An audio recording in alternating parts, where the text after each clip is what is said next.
법에 대한 관심이 우리 사회를 바꾼다. 박주민 송채경화의 법 바리바리 오늘 세 번째 시간입니다. 안녕하세요. 저는 한겨레 21 송채경화 기자입니다. 안녕하십니까. 법 읽어주는 남자 박주민입니다. 막아 또. 아니 왠지 뭐 뒤에 말씀 더 하실 것 같아가지고. 기다렸다가 하느라고. 사실은 한마디 하려고 그랬는데 무슨 말씀 하시려고요? 생각이 안 나더라고요. 의원님 오늘 세 번째 시간인데 네. 똑같은 옷을 계속 세 번째 연속으로 입고 오셔가지고. 네, 아마 앞으로도 한 3번쯤은 더 보실 거예요.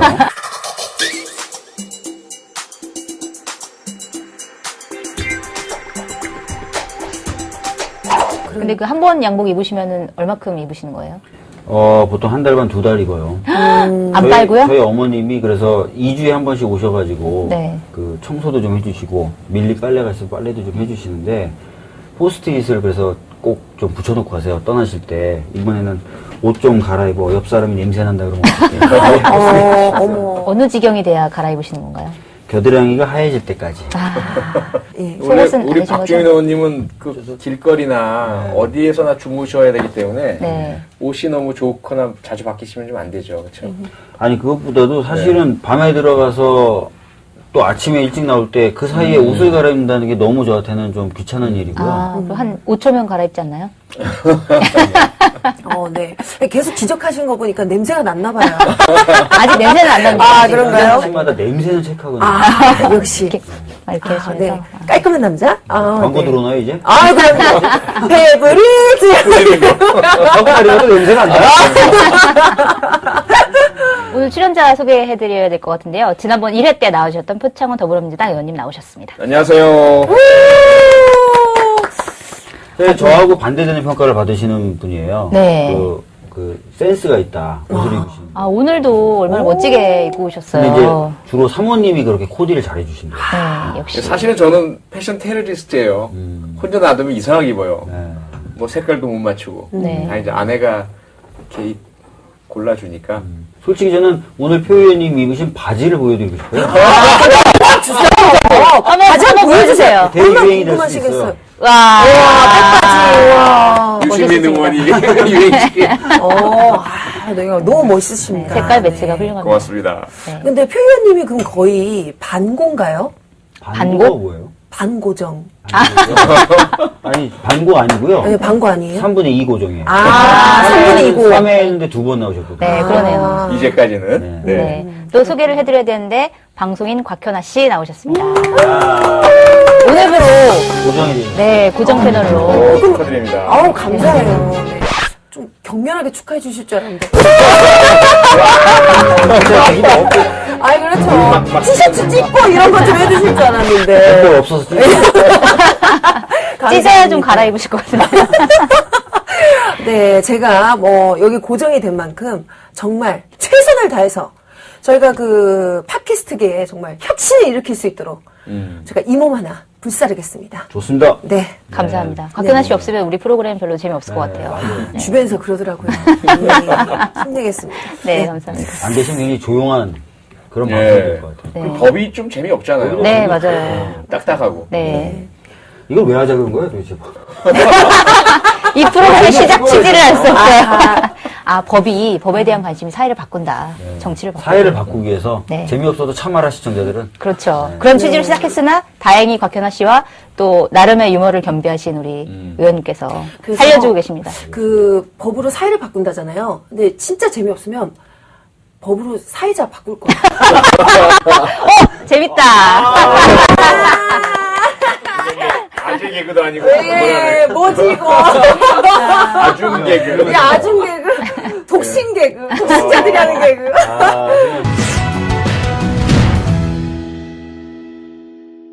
오늘 주제로 한번 들어가 봐야 될 것 같은데 요새 그 청소년 폭력 사건이 굉장히 많이 벌어지고 있잖아요. 그래서 특히 강력 범죄, 뭐 살인까지 나오는 그런 범죄들이 많이 일어나고 있는데 어떻게 표 의원님은 자녀분이 있으세요? 네. 지금 어떻게 몇 살인가요? 두 분 다 아드님이셨죠? 아니요. 딸, 아들. 죄송해요. 딸이 대학교 1학년, 아들이 중학교 3학년. 아드님은 이제 청소년이시군요. 예. 근데 아드님이 축구 선수시잖아요. 네. 네. 중학교 3학년 축구 선수고요. 근데 표현님 아드님은 이제 축구 선수고 또 예. 아빠가 경찰 출신이다 보니까 함부로 누군가 못 건드릴 것 같아요. 뭐 맞고 다니거나 그러진 않을 것 같아요. 예, 아직까지는 맞진 않았는데, 근데 이제 제 딸은 오히려 반대로 어린이집, 유치원, 또 초등학교 저학년 때 자기보다 한두 살 많은 오빠들이 뭐 놀리거나 조금 이렇게 괴롭히거나 그러면 네. 그냥 막 이마로 받아버려가지고 코피를 터뜨리고. 네. 따님이 이제 표현님을 닮으셨군요. 예, 저를 닮고 제 아들이 또 엄마를 닮고 좀 그렇습니다. 또 이제 박주미 의원님 한번 또 얘기해 주셔야죠. 자제분. 없어요. 아직 없으세요? 네. 그럼 앞으로 계획. 계획은 있는데요. 네. 내년쯤에 한번 시도를 해볼까. 네. 그러시군요. 딸을 원하세요? 아들 원하세요? 뭐 지금은 생기기만 하면 뭐든 다 좋죠. 그렇군요. 네, 박주민 의원님 닮은 딸을 꼭 낳으시길 바랍니다. 뭔 소리예요 지금? 너무 왜 좋아서. 화를 내시죠? 난 박주민 의원님 너무 좋아서. 왜 화를 내실까? 예쁠 것 같은데. 저도 너무 좋아서. 네. 좋아라. 저 닮은 딸이라니. 꿈에도 나오겠네. 너무 착하고 예쁠 것 같아요. 그러니까 예. 옷 안 갈아입고 딸이. 길바닥에서 나고. 그 인천 초등학생 그 살인 사건도 그렇고 뭐 얼마 전에 부산 여중생 또 폭행도 그렇고 네. 성희가 된 여중생 사진 강릉에서의 10대 집단 폭행 사건에서 8살 초등학생을 유괴해 엽기적으로 살해한 10대 소년.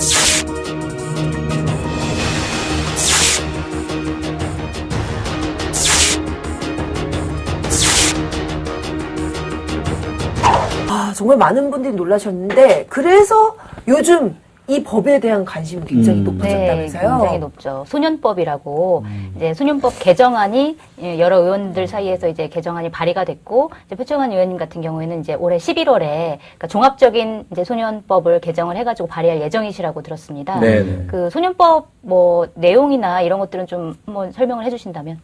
우선은 소년법이라는 것 자체가 그 18세 미만의 청소년, 아직까지 성인이 되지 않은 그런 그 청소년과 어린이들의 특성을 그 감안해서 형사 절차를 좀 다루자. 뭐 이것입니다. 맞죠. 그래서 가장 중요한 것 중에 하나는 뭐냐면 이제 형사 미성년자 연령이에요. 그 형법에서 다루고 있는 건데 14세 미만.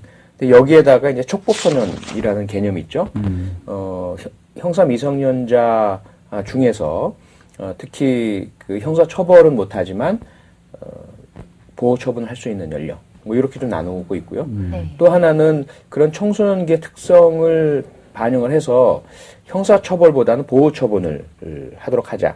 그래서 만약에 이제 범죄를 저질렀을 경우에 성인 같은 경우는 바로 이제 형사 입건, 그다음 기소 이렇게 밟아 나가지만 미성년자의 경우에는 우선 검사가 조건부 기소 유예라는 걸 할 수가 있어요. 선도를 받아들이느냐에 따라서 아예 이제 기소를 미루는 거죠. 그리고 큰 문제 없으면 그대로 없어지는 거고요.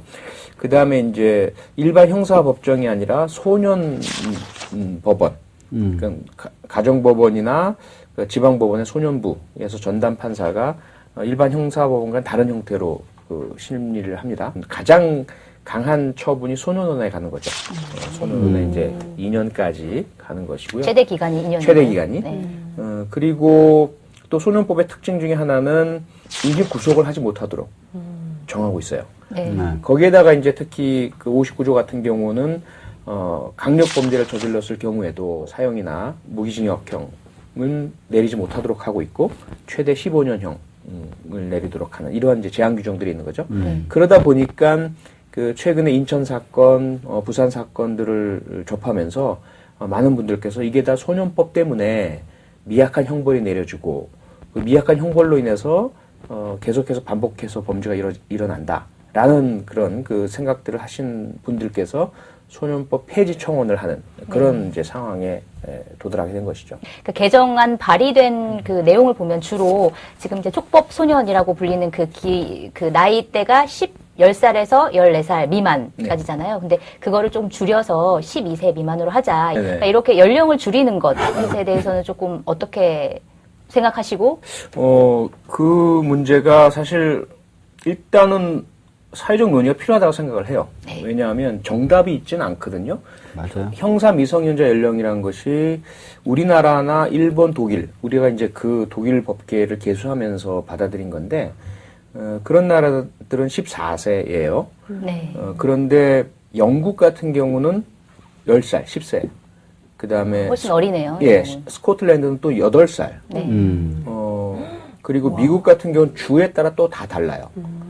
어떤 주는 아예 형사 미성년자라는 기준이 없어요. 그리고 어떤 주는 성인이랑 똑같이 하는 거예요? 일단은 그래요. 일단 오. 하죠. 판사가 재량으로. 판사 재량으로. 네. 예. 소년이니까. 예. 그러니까 그게 이제 그 각 국가의 어떤 차이들이 있고, 그럼 우리는 어떠냐? 과연 우리는 무엇이 가장 바람직한 나이일까? 초등학교를 졸업하기 전까지는 아직까지 완전한 보호 대상이어야 한다라는 거죠. 그들 스스로가 범죄 행위를 할 수 있는 상태가 아니다. 그런 자유를 우리가 부여해 주지도 않았고, 그런 권리를 부여해 주지도 않고, 그런 어떤 뭐 능력을 우리가 인정해 주지도 않는 상태다 보니까 그들이 어떤 행동을 한다면 그것은 범죄 고의를 가지고 있다고 볼 수 없는 거다라는 거죠. 하지만 중학생이 되면서부터는 다르다. 중학생이 되면서부터는 일단 부모 품에서 벗어난다고 봐야 될 것이고, 그들끼리의 그런 뭐 자율성과 집단성 이런 것들이 형성되기도 하고요. 청소년기로 들어가기도 하고, 그러다 보니까 14세에서 요즘 가장 큰 문제가 되는 게 부산 사건도 그렇고, 같은 중학교 1학년인데 같이 집단적인 범죄를 저질렀는데 그 중에 일부는 나이가 개월이 빨라서 14세가 넘어가. 생일이 빠르다. 생일이 빨라서. 아. 일부는 오히려 더 주도적이고 오히려 더 가혹한 행위를 했는데 아직 만 14세가 안 되는 경우가 생기는 거예요. 이런 이제 모순들을 보면서 그 연령을 이제 14세가 아니라 우리 학제에 맞춰서 일단 중학교 1학년이 되는 어떤 최저 연령대 수준 정도로 낮춰야 되지 않겠느냐. 근데 그 부분이 이제 13세냐 12세냐의 어떤 논쟁은 있을 것 같아요. 네. 그래서 이런 부분들이 하나가 있고요. 두 그 번째는 형사 미성년자의 나이를 주는 게 하나의 낮추는 거. 이슈고. 하나의 이슈고. 예. 두 번째는 촉법 소년의 하한 연령을 낮추는 문제가 있는 거죠. 지금은 10살에서 더 낮추는. 10살 더 낮추는 거. 그것도 사실은 12세였어요. 그 촉법 소년의 하한 선이. 그런데 워낙 이제 12세 미만의 11살, 10살 해당되는 어린이들의 그런 뭐 범죄 행위들이 많이 발생을 하고, 그런 이제 변화들에 있어서 더 낮추자라는 얘기가 좀 나오고 있는 거예요. 그래서 이런 그 논의들을 우리가 한번 얘기는 해볼 수가 있지 않느냐라는 거죠. 형벌이 교화형이에요. 그러니까 뭔가 교육을 시킨다는 의미예요. 근데 교육이 작동을 하려면 또 형을 받는 사람이 그 교육을 통해서 바뀔 수 있는 능력을 갖춰야 된다는 거예요. 인지 능력이 그 정도 그게 돼야 된다는 거죠. 형사법적 용어로 책임 능력이라고 하는 건데요. 네. 그래서 이제 10살이나 뭐 14살 이렇게 얘기하는 게 형벌이 효과를 진짜 미칠 것인가, 교화형으로서 형벌이 효과를 미칠 것이냐. 그래서 여기에서 이제 대안이 하나가 있어요. 뭐냐 하면 어린 나이 연령대가 저지르는 범죄. 네. 그런데 그 캣맘 사건에서 보듯이 사망 사건의 용의자가 초등학생으로 밝혀졌습니다. 식당에서 낙하 실험을 하다가 그랬다고 경찰에 자백했습니다. 피해자의 문제가 있잖아요. 그렇죠. 네. 우리가 가해자만을 생각을 한다면 당연히 이제 그 가해자 연령, 저연령 부분, 또 인지 능력, 교화의 어떤 가능성 이런 것들을 이제 봐야 되겠지만, 그러면 그 상대방의 피해자는 어떠냐라는 거죠. 또 하나의 문제는 그러면 그 어린 연령대의 어린이들이 범죄를 저지르도록 야기한 원인을 제공한 부모는 책임이 네. 없느냐라는 그게 제일 문제가 저도 있는 궁금한 거죠. 부분이에요. 네. 그래서 미국 같은 곳에서는 두 가지 접근을 합니다. 하나는 미성년자 자녀의 범죄 행위의 원인을 제공한 부모를 처벌하는 규정이 하나가 있고요. 네. 두 번째는 원인 제공을 하지 않아도 Poor Parenting Law라 그래서 부모로서 해야 할 기본적인 애정과 관심과 또는 관리를 하지 않았기 때문에 자녀가 만약에 범죄를 저지른다면 그런 범죄 행위를 하는 것도 모르고 또는 뭐 부추기거나 방치하거나 어떤 행동을 하지 않았다 하더라도 부모의 책임을 묻는 그런 법이 제정되어 있습니다. 그래서 부모의 책임도 형사처벌이에요. 네. 네, 그런 법들이 있어요. 그래서 어쨌든 이 형사처벌 가능 연령을 낮추는 방법이건 아니면 부모에게 책임을 지우는 방법이건 피해자 입장에서 본다면 누군가 책임을 지도록 하는 것은 필요하다는 거죠. 지금 현재 우리나라에서는 어떤가요? 그러니까 10세 이하의 아이가 범죄를 저질렀을 경우에 부모한테 책임을 묻는 어떤 제도가 있는 건가요? 없죠. 민사상의 손해배상 청구 소송밖에 없는데 민사상의 그 손해배상 청구 소송을 하려면 인과관계가 입증이 돼야 돼요. 그러니까 무조건 어린 자녀가 범죄했다고 부모가 바로 배상 책임이 지어지는 것이 아니라는 거죠.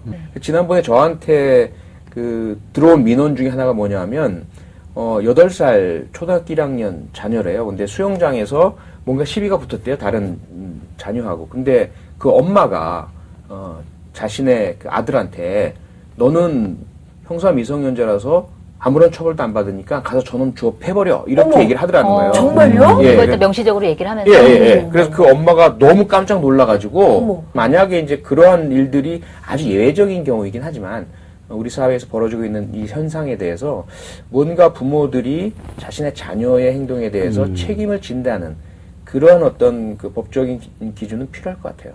예. 우리나라는 그러니까 이제 행위자 처벌주의라서 네. 행위를 한 사람을 처벌하는 것을 원칙으로 하지 그 행위자의 뭐 부모라는 이유라든지 네. 이런 것으로 처벌하는 건 극히 예외적이죠. 뭐 교사를 했다든지 범죄를 네. 범죄를 하라고 이제 부추겼다든지 범죄를 도와줬다든지 이런 것들 말고는 거의 처벌하는 경우가 없어요.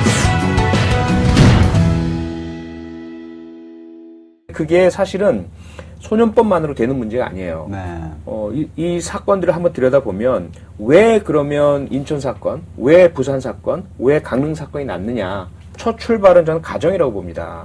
가정에서 이 친구들이 대부분 그 가해자들이 거의 저는 확신을 하는데 어떤 형태로든 아동학대의 피해자라고 저는 생각을 해요. 아주 명시적인 신체적 학대를 당했건 아니면 방임이라는 그들이 꼭 받아야 할 애정과 관심을 받지 못했건 간에 가정에서 처음 문제가 생겨서 그 다음에 이제 학교로 옮겨갔다고 봐요. 그래서 이제 제가 준비하는 것은 처음에 아동학대의 처벌에 관한 특례법에 대한 개정부터 시작을 하려고 합니다. 그래서 아동학대 행위자들에 대해서 좀 더 강한 국가의 복지적 개입이 이루어지도록 그리고 피해자에 대한 보호가 이루어지고 친권이나 양육권에 대한 국가의 어떤 그 제한 혹은 박탈 등이 좀 더 용이하게 이루어질 수 있도록 하고 그 다음 단계로 이제 학교폭력 대처법에 대한 그런 그 개정 아울러 교육법에 대한 개정을 통해서 네. 교사가 되는 분들은 교사 양성 과정에서 반드시 학교폭력, 아동학대, 성폭력 등을 포함한 아동, 청소년, 학생들에게 발생할 수 있는 문제를 발견하고 상담하고 교육적 차원에서 해결해 줄 수 있는 능력들을 배양하도록 그렇게 개정을 할 예정입니다. 지난번에 우리가 조승희 이 사건을 준비했잖아요. 미국 버지니아 공대에서 우리 한국계인 8살의 이민간 그 학생이 32명을 살해한 끔찍한 사건이 발생했고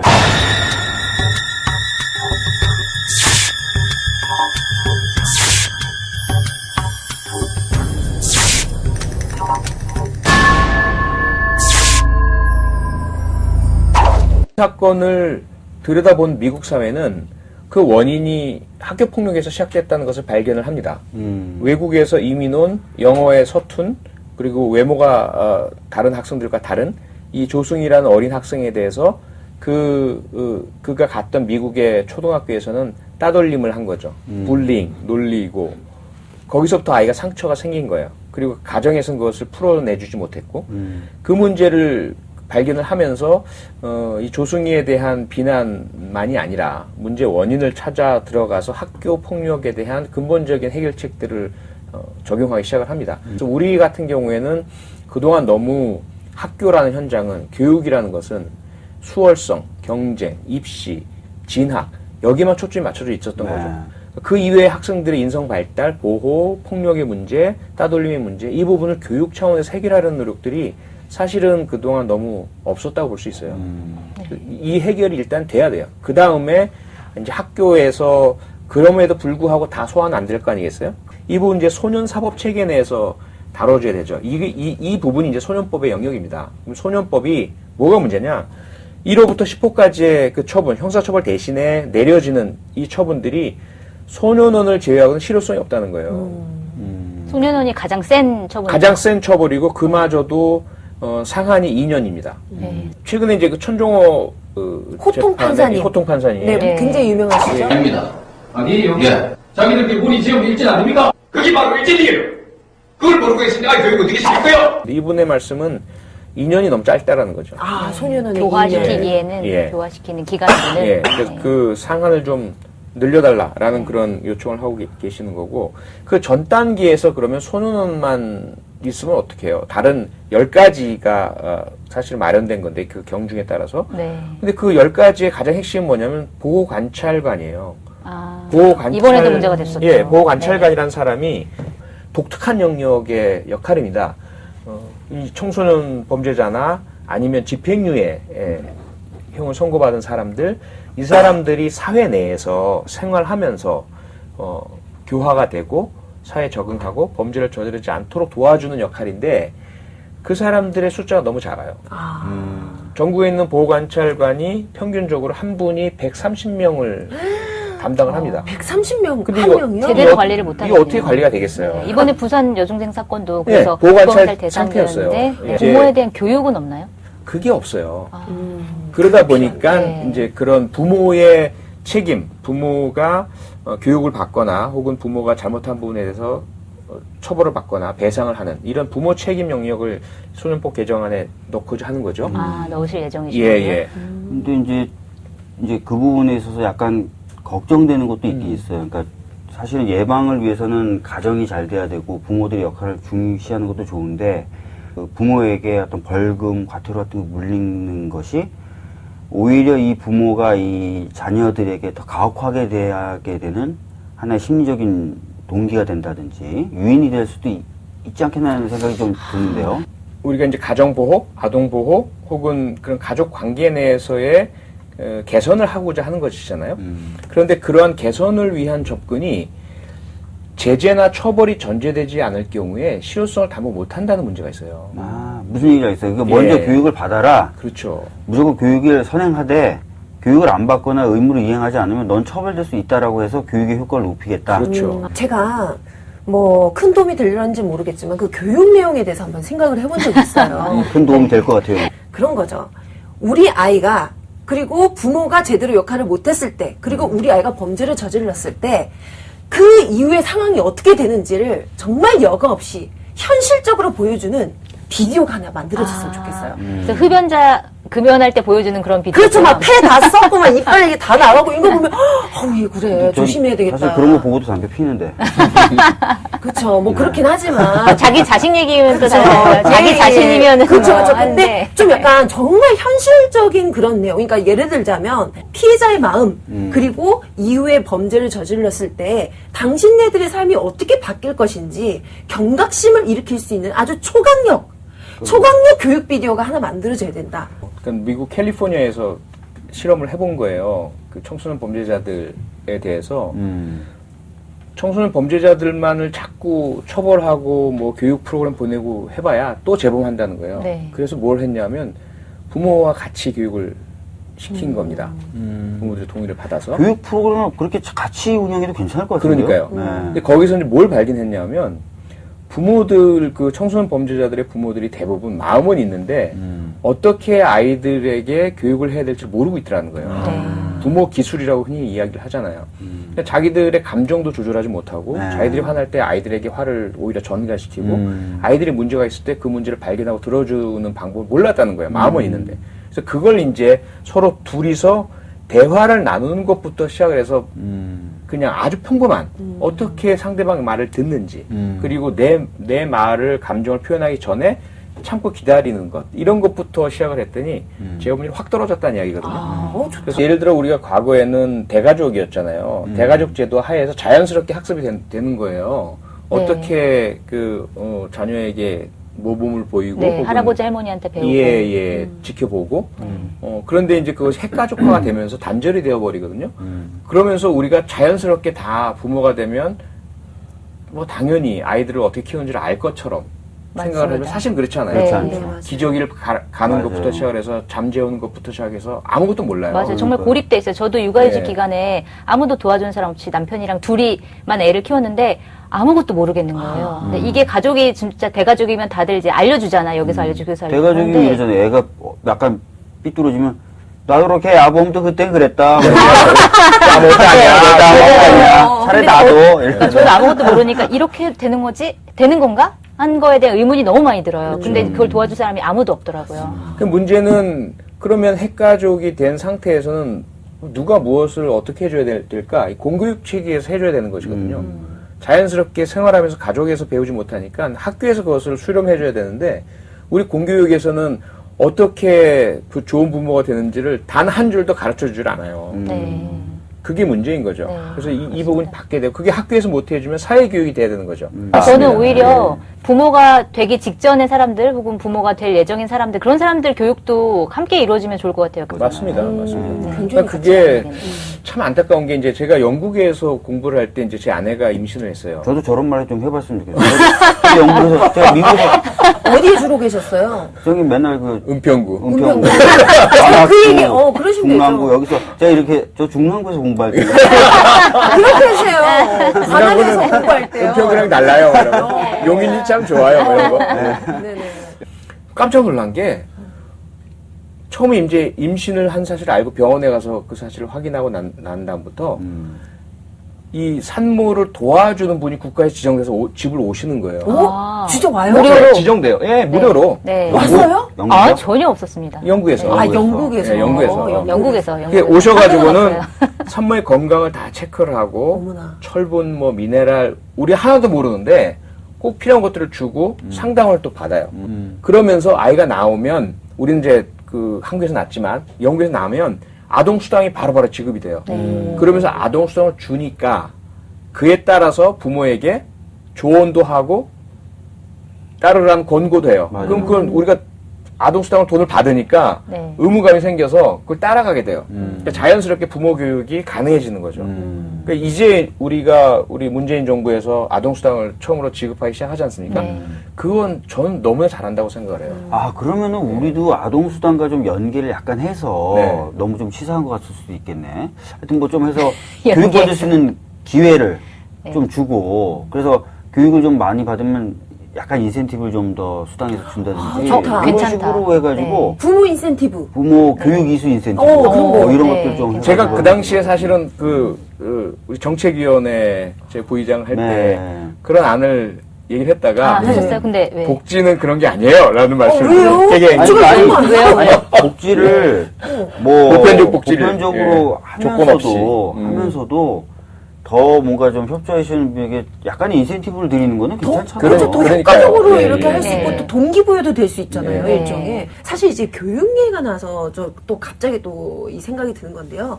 사실 뭐 요즘 아이들이 이 발육 성장이 뭐 무척 빨라서 뭐 그런 거일 수도 있겠지만은 요즘 그 아이들의 그 청소년 성범죄가 날이 갈수록 성인 못지않게 굉장히 무섭더라고요. 이 저지른 범죄가.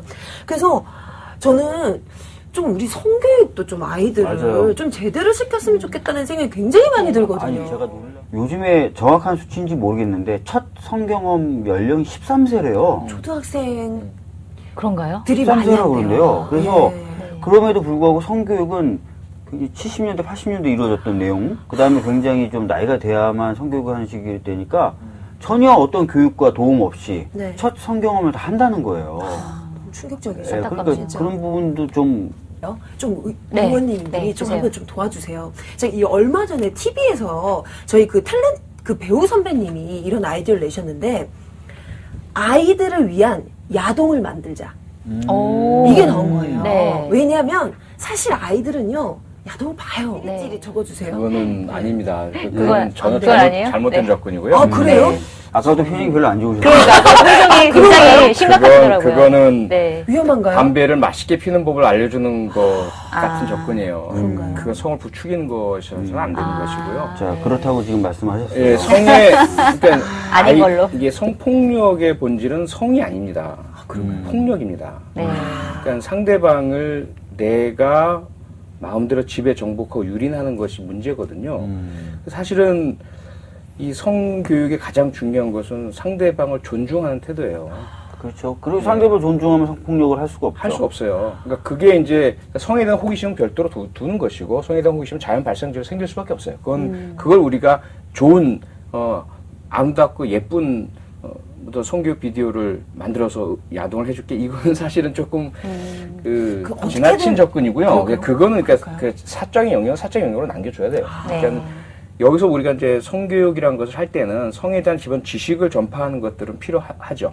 그것보다 더 중요한 것이 뭐냐면 가장 중요한 것은 가해자로서의 문제만 아니라 피해자가 되지 않도록 해주는 게 중요해요. 근데 피해자가 되지 않도록 하는 건 내 몸은 소중하다 이거잖아요. 그래서 내 몸이 얼마나 소중한지, 그래서 아무리 가까운 사람이라 하더라도 내가 싫어하는 나의 몸에 대한 접근, 접촉, 이것은 내가 거절할 수 있고 이건 안 돼요라고 할 수 있는 이런 것들인데, 또는 반대로 이제 내가 다른 사람에게 그러한 싫어하는 접촉은 하지 않는 이것이 근본 출발인 거죠. 맞아요. 그건 기본이겠죠. 그렇죠. 그래서 이 성교육에 대한 가장 그 중요한 부분들은 그런 상대에 대한 존중입니다. 뭐 다른 나라 어디나 마찬가지로. 여기서 그냥 무너지실 겁니까? 아니요. 오늘 저 의외의 쟁점이 좀 보였네요. 아니, 원래 같은 편이었거든요. 그래서 파이팅 하려고 그랬는데, 갑자기 이러시니까 좀 솔직히 당혹스럽네요.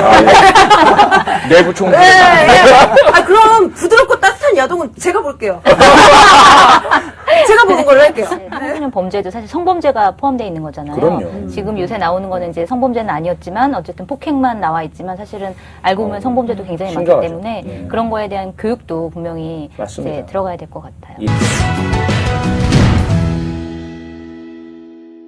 근데 표 의원님이 이제 발의하신 소년법 보면은 사실 소년법에 대한 논쟁이 조금 다르게 진행된 것 같은데, 오늘 얘기를 들어보니까 사실은 소년들을 더 세게 처벌하고 싶어서, 엄벌하고 싶어서 만드시는 게 아니라 사실은 이 친구들을 조금 더 잘 교화시키자는 차원에서 구조적인 문제까지 우리가 접근하자는 차원에서 소년법을 발의를 하신 걸로 그렇게 이해하면 되죠. 좀 쉽게 말씀드리면 4단계예요. 4단계. 이게 거의 국제적으로 같은 접근입니다. 청소년 범죄를 가장 이제 그 하단에는 일탈이 있어요. 일탈. 그러니까 어른들에게는 범죄가 아닌데 청소년에게만 우리가 처벌하는 거죠. 담배 핀다든지 가출하고 또 유해화학물질 흡입하고 이러한 일탈 행위가 있고요. 그 다음 단계가 범죄예요. 범죄인데 경미범죄, 생계형 범죄, 훔치고 또는 기물 파손하고 이런 형태죠. 크게 고의적으로 사람을 해치는 형태의 범죄가 아닌 경미범죄. 그 다음에 세 번째 단계가 심각한 범죄예요. 이 심각한 범죄에는 상해라든지, 심지어는 우발적 살인도 들어가죠. 그런 심각한 범죄. 네 번째 마지막 단계가 잔혹한 고의적인 범죄입니다. 그러면 아무리 나이 어린 청소년이라 하더라도 네 번째 단계인 잔혹한 범죄는 잔혹한 고의적인 잔혹한 범죄, 또 연쇄 범죄, 인천 사건 같은 경우, 또 부산 사건 같은 경우는 이건 형사 처벌을 해야 된다는 게 제 입장이에요. 그래야만 이러한 경우까지 나아가지 않도록 이 전 단계, 세 단계에서 확실하게 예방 조치가 이루어진다는 거죠. 근데 사실 지금 이제 사회적으로 이 소년법이 논란이 된 거는, 그러니까 말씀하신 대로 구조적인 문제, 그 3단계까지의 어떤 교화 장치나 이런 거에 대해서는 사실 이론의 여지는 없을 것 같아요. 다들 다 원하는 법안인 것 같고, 그건 굉장히 훌륭한 부분인 것 같은데, 논란이 되는 부분은 그 네 번째 단계에서 강력한 범죄를 저질렀을 때 과연 청소년들을 처벌할 것인가 말 것인가, 이 부분에 대한 사실 논란이 굉장히 크게 논쟁으로 벌어지고 있는 건데, 이제 소년법에도 아마 그 내용이 이제 들어가게 될 것 같고, 그 다음에 또 이미 발의를 하신 그 법안이 또 있어요. 특강법이라고 하는 그 법률 이름 너무 길어가지고 제가 강력범죄 처벌에 관한 법률. 네. 특강법. 특정범죄 처벌에 관한 특례법. 예. 써졌어요. 아, 여기 써있구나.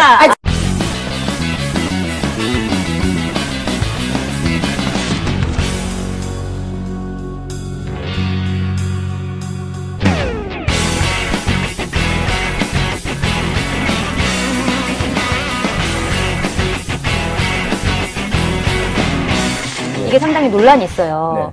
그래서 이런 논란도 있어요. 우리가 유엔 아동 권리 협약에 이제 가입을 했고, 그다음에 거기에 보면 18세 이하 같은 경우에는 사형이나 아니면 무기징역을 내리지 못하도록 해놨는데, 무기징역이 아니고요. 가석방 없는 종신형. 아, 가석방 없는 종신형. 네. 그렇게 하지 못하게 돼 있는데, 만약에 우리나라가 그런 법안을 실제로 이게 통과가 된다면 그 협약에서 탈퇴하게 돼서 아동 인권에 대한 굉장히 문제 있는 나라로 인식될 수 있는 가능성, 실제로 그런 일이 벌어질 수 있는 가능성, 이거에 대한 이제 논란도 좀 있는 것 같은데. 이 법이 통과된다고 해서 자동적으로 우리가 아동 권리 협약에 탈퇴하는 게 아닙니다. 아니, 실제로 우리가 실질적인 사형 폐지 국가예요. 네, 맞습니다. 사형 10년 이상, 실행이 안 1990 됐죠. 거의 그 20년 넘게 사형 집행을 하지 집행 않고 안 있어요. 했죠. 네. 그리고 그렇게 되다 보니까 사형 선고도 거의 안 해요. 지금 거의 사형 선고는 이루어지지 않고 어차피 이루어지지 있어요. 집행이 안 되니까. 그래서 네. 실제로는 이제 무기징역인 거죠. 그래서 무기징역형을 내릴 수 있느냐의 문제로 저는 봤어요. 그래서 이번 사건 같은 경우에는 공범에게 내려진 무기징역형, 그것이 주범에게도 당연히 내려져야 한다. 그런데 그 무기징역은, 우리나라의 무기징역은 그 아동권리협약에서 이야기하는 가석방 없는 종신형이 아닙니다. 가석방이 가능한 무기징역이에요. 네. 그리고 소년법에는 뭐라고 되어 있냐면 59조는 무기징역형을 못 내리도록 하고 있어요. 네. 그런데 무기징역형이 내려졌을 경우 가석방 규정이 또 있어요. 그래요? 5년 복역하고 나면 가석방이 가능합니다. 그래서 성인의 경우에는 형기의 3분의 1 이상을 맞아요. 그런 부분이 있죠. 예, 치렀을 때 가석방이 가능해지는데 소년법이 적용되는 19세 미만일 경우에는 무기징역형이라 하더라도 5년 복역한 이후부터는 가석방이 가능해집니다. 그런 것들이 종합적으로 고려가 된 거죠. 그 다음에 나타나는 현상은 뭐냐면 역시 사법부로 넘기는 거죠. 판사가 해당 사건에 대해서 사건마다의 그러한 특성을 고려해서 판결을 내릴 수 있다. 그때 이제 아동권리협약이 또 작용을 하게 되는 거죠. 네. 그리고 또 그 연령만 문제가 되는 게 아니라 18세냐, 19세냐, 18세냐, 이 부분도 사실은 논란이 될 것 같은데, 이제 의원님이 발의하신 그 특강법에 따르면은 18세 미만이면 전체가 다, 네. 포함이 되는 거잖아요. 네. 근데 참정권 문제랑 또 네. 이게 맞물려 있을 수도 있어요. 왜냐면 지금 만 19세 이상부터 참정권이 있고, 그 다음에 그거에 맞춰서 이제 처벌도 이제 정해지고 있는 건데, 권리는 주지 않은 채 처벌만 그렇게 하는 거는 형평성에 어긋난 거 아니냐? 약간 이런 논란도 있는 것 같아요. 저는 이제 일단 취지에는 공감을 하지만 그건 맞지 않는 이야기예요. 왜냐하면 네. 외국인과 비교를 해보세요. 우리가 외국인에게 참정권 줍니까? 안 줍니다. 그럼 외국인에게도 어떤 처벌의 어떤 차등을 줘야 되지 않을까요? 그래서 저는 사실은 선거 가능 연령 낮추는 것은 동의하고 제가 발의도 했고, 네. 우리 지난번 국회에서도 야당 의원들 설득하기 위해서 엄청난 노력을 했지만 결국은 달성을 못했는데 그것과는 별개라고 저는 생각을 해요. 권리를 주는 것과 이제 처벌을 받게 하는 부분은 좀 다르다. 그렇죠. 그건 네. 이제 앞서 이제 박주민 의원님 말씀하셨지만 이건 형법상의 책임 능력의 문제거든요. 형법상의 책임 능력과 선거 가능 연령 이 자체가 반드시 같이 가는 건 아니에요. 네. 왜냐면은 우리나라는 18세만 되면 공무원이 될 수 있어요. 네. 네. 국가 사무를 일상적으로 처리하는 그렇죠. 공무원 될 수 있게 하면서 투표를 못 하게 해요. 네.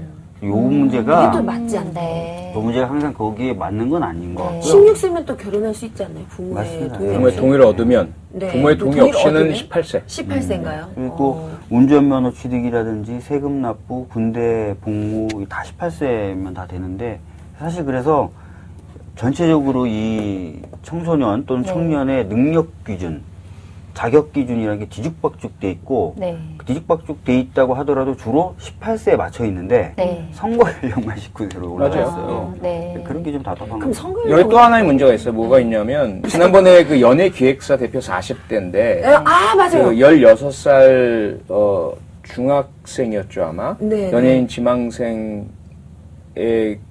이제 상당히 오랜 기간 그런 그 성적인 강압적인 관계를 가졌는데 그래서 피해자가 성폭행으로 고소를 했죠. 네. 그런데 이 연예기획사 대표가 40대가 사랑한다라는 문자를 보낸 것을 증거로 제출하면서 맞아요. 사건 이건 기억납니다. 사랑이다 이렇게 얘기를 합니다. 그러니까 우리나라에서는 그것이 이제 14세 미만에게만 의제한간이 의제한간이 적용이 돼요. 그러다 보니까 14, 15, 16, 17세, 18세까지 이 해당되는 이 청소년들이 실수건 몰라서건 혹은 또는 뭐 어떤 대가를 받아서건 동의를 하게 될 경우 성적 유린을 막 당하고 있는 거예요. 여기에 대해서 어떠한 항고도 못 해요.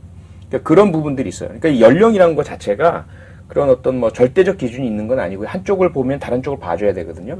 근데 이 형사 책임 부분에 있어서는 또 형사 책임을 부여할 수 있는 연령을 또 정하고 있는 것이죠. 그래서 그것이 이제 우리가 그 형사 미성년자 연령이고 소년법이라는 것은 보호를 위해서 정한 장치이잖아요. 그래서 지금 가장 중요한 것이 국제 유엔 아동 권리 협약에서 정한 연령이 18세. 네. 예, 거기에 맞추기 위한 것이 소년법 책이라고 봐야 돼요.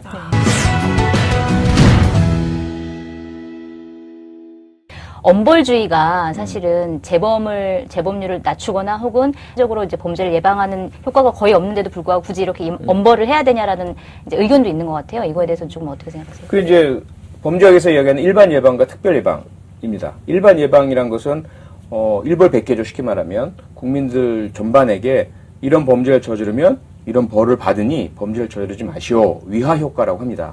그런데 이 위하 효과, 일반 예방 효과는 형량을 높인다고 해서 범죄율이 줄어드는 그런 효과는 검증된 적이 없어요. 네. 그것이에요. 그래서 네. 이제 엄벌주의가 실제 범죄 예방에 효과가 없다라는 거죠. 네. 그런데 특별 예방이라는 영역이 있어요. 이것은 뭐냐면 그런 특별한 그 범죄자 개인에게 이 사람이 재범을 하지 못하도록 하는 그런 효과를 이야기합니다. 그러면 지금 이 특강법 같은 경우는 아주 예외적인 경우예요. 이 사람이 예를 들어 앞으로 조두순 같은 경우 12년 복역을 하고 곧 이제 나오게 되면 3년도 채 안 돼서 나오게 돼요. 그러면 이 사람이 피해자 주변을 어슬렁거릴 수 있게 된다는 거예요. 그럼 이 경우는 그런 일반 예방적인 차원에서 엄벌주의의 범죄 예방 효과를 논할 가치나 실익이 없는 겁니다. 이 사람을 일단 격리시키고 피해자에게 접근하지 못하도록 해야 하고 재범을 방지해야 돼요. 특히 이 사람 같은 경우는 여러 가지 그럼 뭐 사이코패스적인 특성이라든지 성적인 가학성이라든지 반복성이라든지 상습성이라든지 이런 부분들이 아직까지 치료되지도 않았고 개선되지 않았어요. 그럼 이 사람에 대해서는 일단 엄벌이라는 형태로라도 오랜 동안 더 격리를 해야 될 테고 피해자와 잠재적 피해자 사회 방위를 위한 어떤 조치를 취해야 된다는 거죠. 그런 차원에서 봤을 때 이런 특정 강력범죄 같은 경우 어린 초등학생을 유인 납치해서 살해하고 전혀 반성의 기미도 보이지 않고 시신을 훼손하고 그것을 마치 게임처럼 하는 사람에 대해서는 이건 뭐 엄벌이 일반 예방 효과가 있느냐 없느냐를 논할 그런 계제가 아니라는 거예요. 이런 사람들에 대해서는 우선은 정말 이것이 청소년기의 특성 때문에 일시적인 현상이고 이것이 어떤 교육적인 접근을 통해서 개선 교화가 된다면 그건 그 복역 중에 그러한 사안들을 관찰하면서 이후에 가석방에 적용할 수 있는 것이겠죠.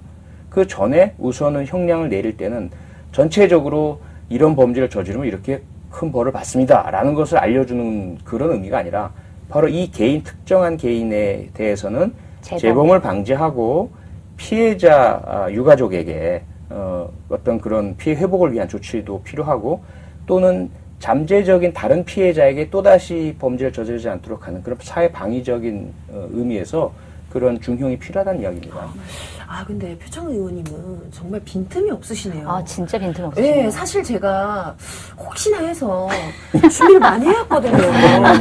옆에서 좀 이렇게 제가 이렇게 탁 도와드리려고. 근데 끼어들 틈이 없네. 너무 완벽하셔. 그리고 여기 반론을 제기하지 못하잖아요. 지금 박주민 의원님이. 왜요? 박주민 의원님 빨리 반론 제기해주세요.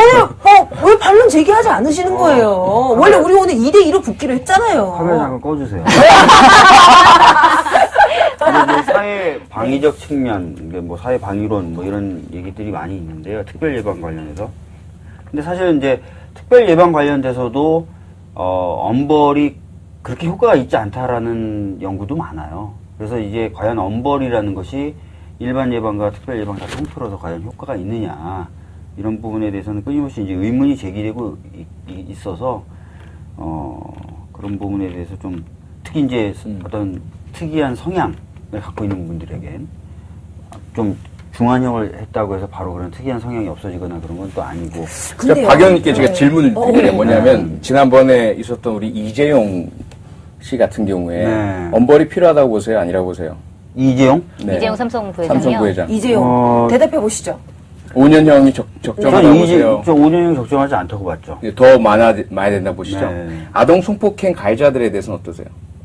엄벌이 필요할까요? 아니면 그러니까 제가 얘기하는 그것은 개별적인 어떤 사안이나 이런 것에 따라서 뭐 양형이 달라질 수는 있는데 지금 우리가 얘기하는 거는 이제 법정형으로서의 어떤 마찬가지죠. 예령 범죄 가중처벌법이라든지 뇌물의 액수에 따라서 상한선을 정하고 이건 사람을 죽인 것도 아닌데 무기징역까지 가능한 가능하도 그럼 엄벌을 주잖아요. 그럼 그건 타당하지 않나요? 그러니까요. 그러니까 이 특정경제 가중처벌법 같은 경우에는 이 화이트 칼라 범죄가 미치는 사회적인 여러 가지 실질적인 피해 이런 것까지 감안한 거죠. 그러니까 어떤 개별적인 피해자가 있는 것을 넘어서서 전반적으로 사회 경제를 망가뜨리는 그런 어떤 부분이 있어서 그렇게 한 건데 지금 말씀하시는 건 그러면 이제 뭐 성범죄나 그런 것도 그럴 수 있다.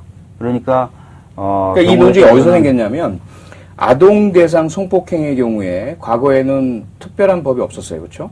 그래서 일반 성폭행과 마찬가지로 징역 3년 이상 이렇게 되었습니다. 그러다 보니까 매번 계속 집행유예가 나오는 거예요. 초범이다, 반성한다. 그리고 특히 가해자가 피해자와 뭐 인척관계나 이렇게 되다 보니까 그래서 아동 대상 성범죄는 상향 조정을 해야 한다. 그래서 형량 강화를 줄기차게 요청을 했었습니다. 그때 주로 법조계와 법학계에서 저희에 대해서 한 것이 엄벌주의는 예방 효과가 없다. 그건 지나치게 가혹하다. 이러면서 반대를 해오셨었어요. 근데 그게 지금 결국은 살인죄의 경우에도 징역 5년 이상의 유기징역형이 처해지게 되는데 아동 성폭행은 7년 이상이에요. 살인보다 더 높게 해줬어요. 그건 법조계에서 계속 반대해 오시던 거거든요. 그런데 그게 어떤 효과를 가지느냐? 아무리 봐주려고 해도 아동 성폭행은 집행유예가 불가능하게 된 거죠. 그러한 엄벌의 특별한 예방의 효과가 분명히 있다는 거죠. 그러니까 그게 특정 경제범죄에는 박준영 의원님 말씀하신 것처럼 사회경제적인 여파를 반영한다면 아동 대상 성폭행 같은 경우는 그런 피해자에게 끼친 영혼 파괴, 영혼 살인에 그 사회 전반에 미친 건 아니라 하더라도 특정 피해자에게 미친 그 피해 크기를 반영을 한 것이죠. 그럼 특정 강력범죄 역시 마찬가지인 것이죠. 그래서 물론 이것을 자꾸 확대시키는 것은 대단히 위험합니다. 하지만 그러한 특별한 부분들 피해자적 입장에서 봤을 때 중형 엄벌이 필요한 요인들은 분명히 있다는 것이죠.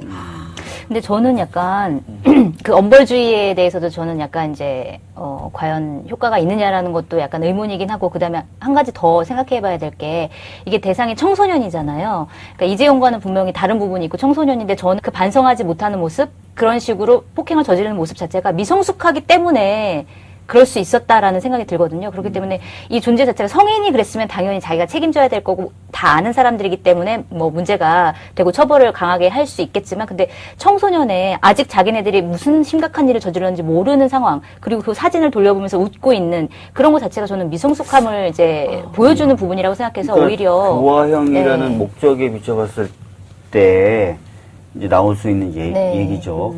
이제 그 상황에서 피해자 입장을 한번 생각을 해보세요.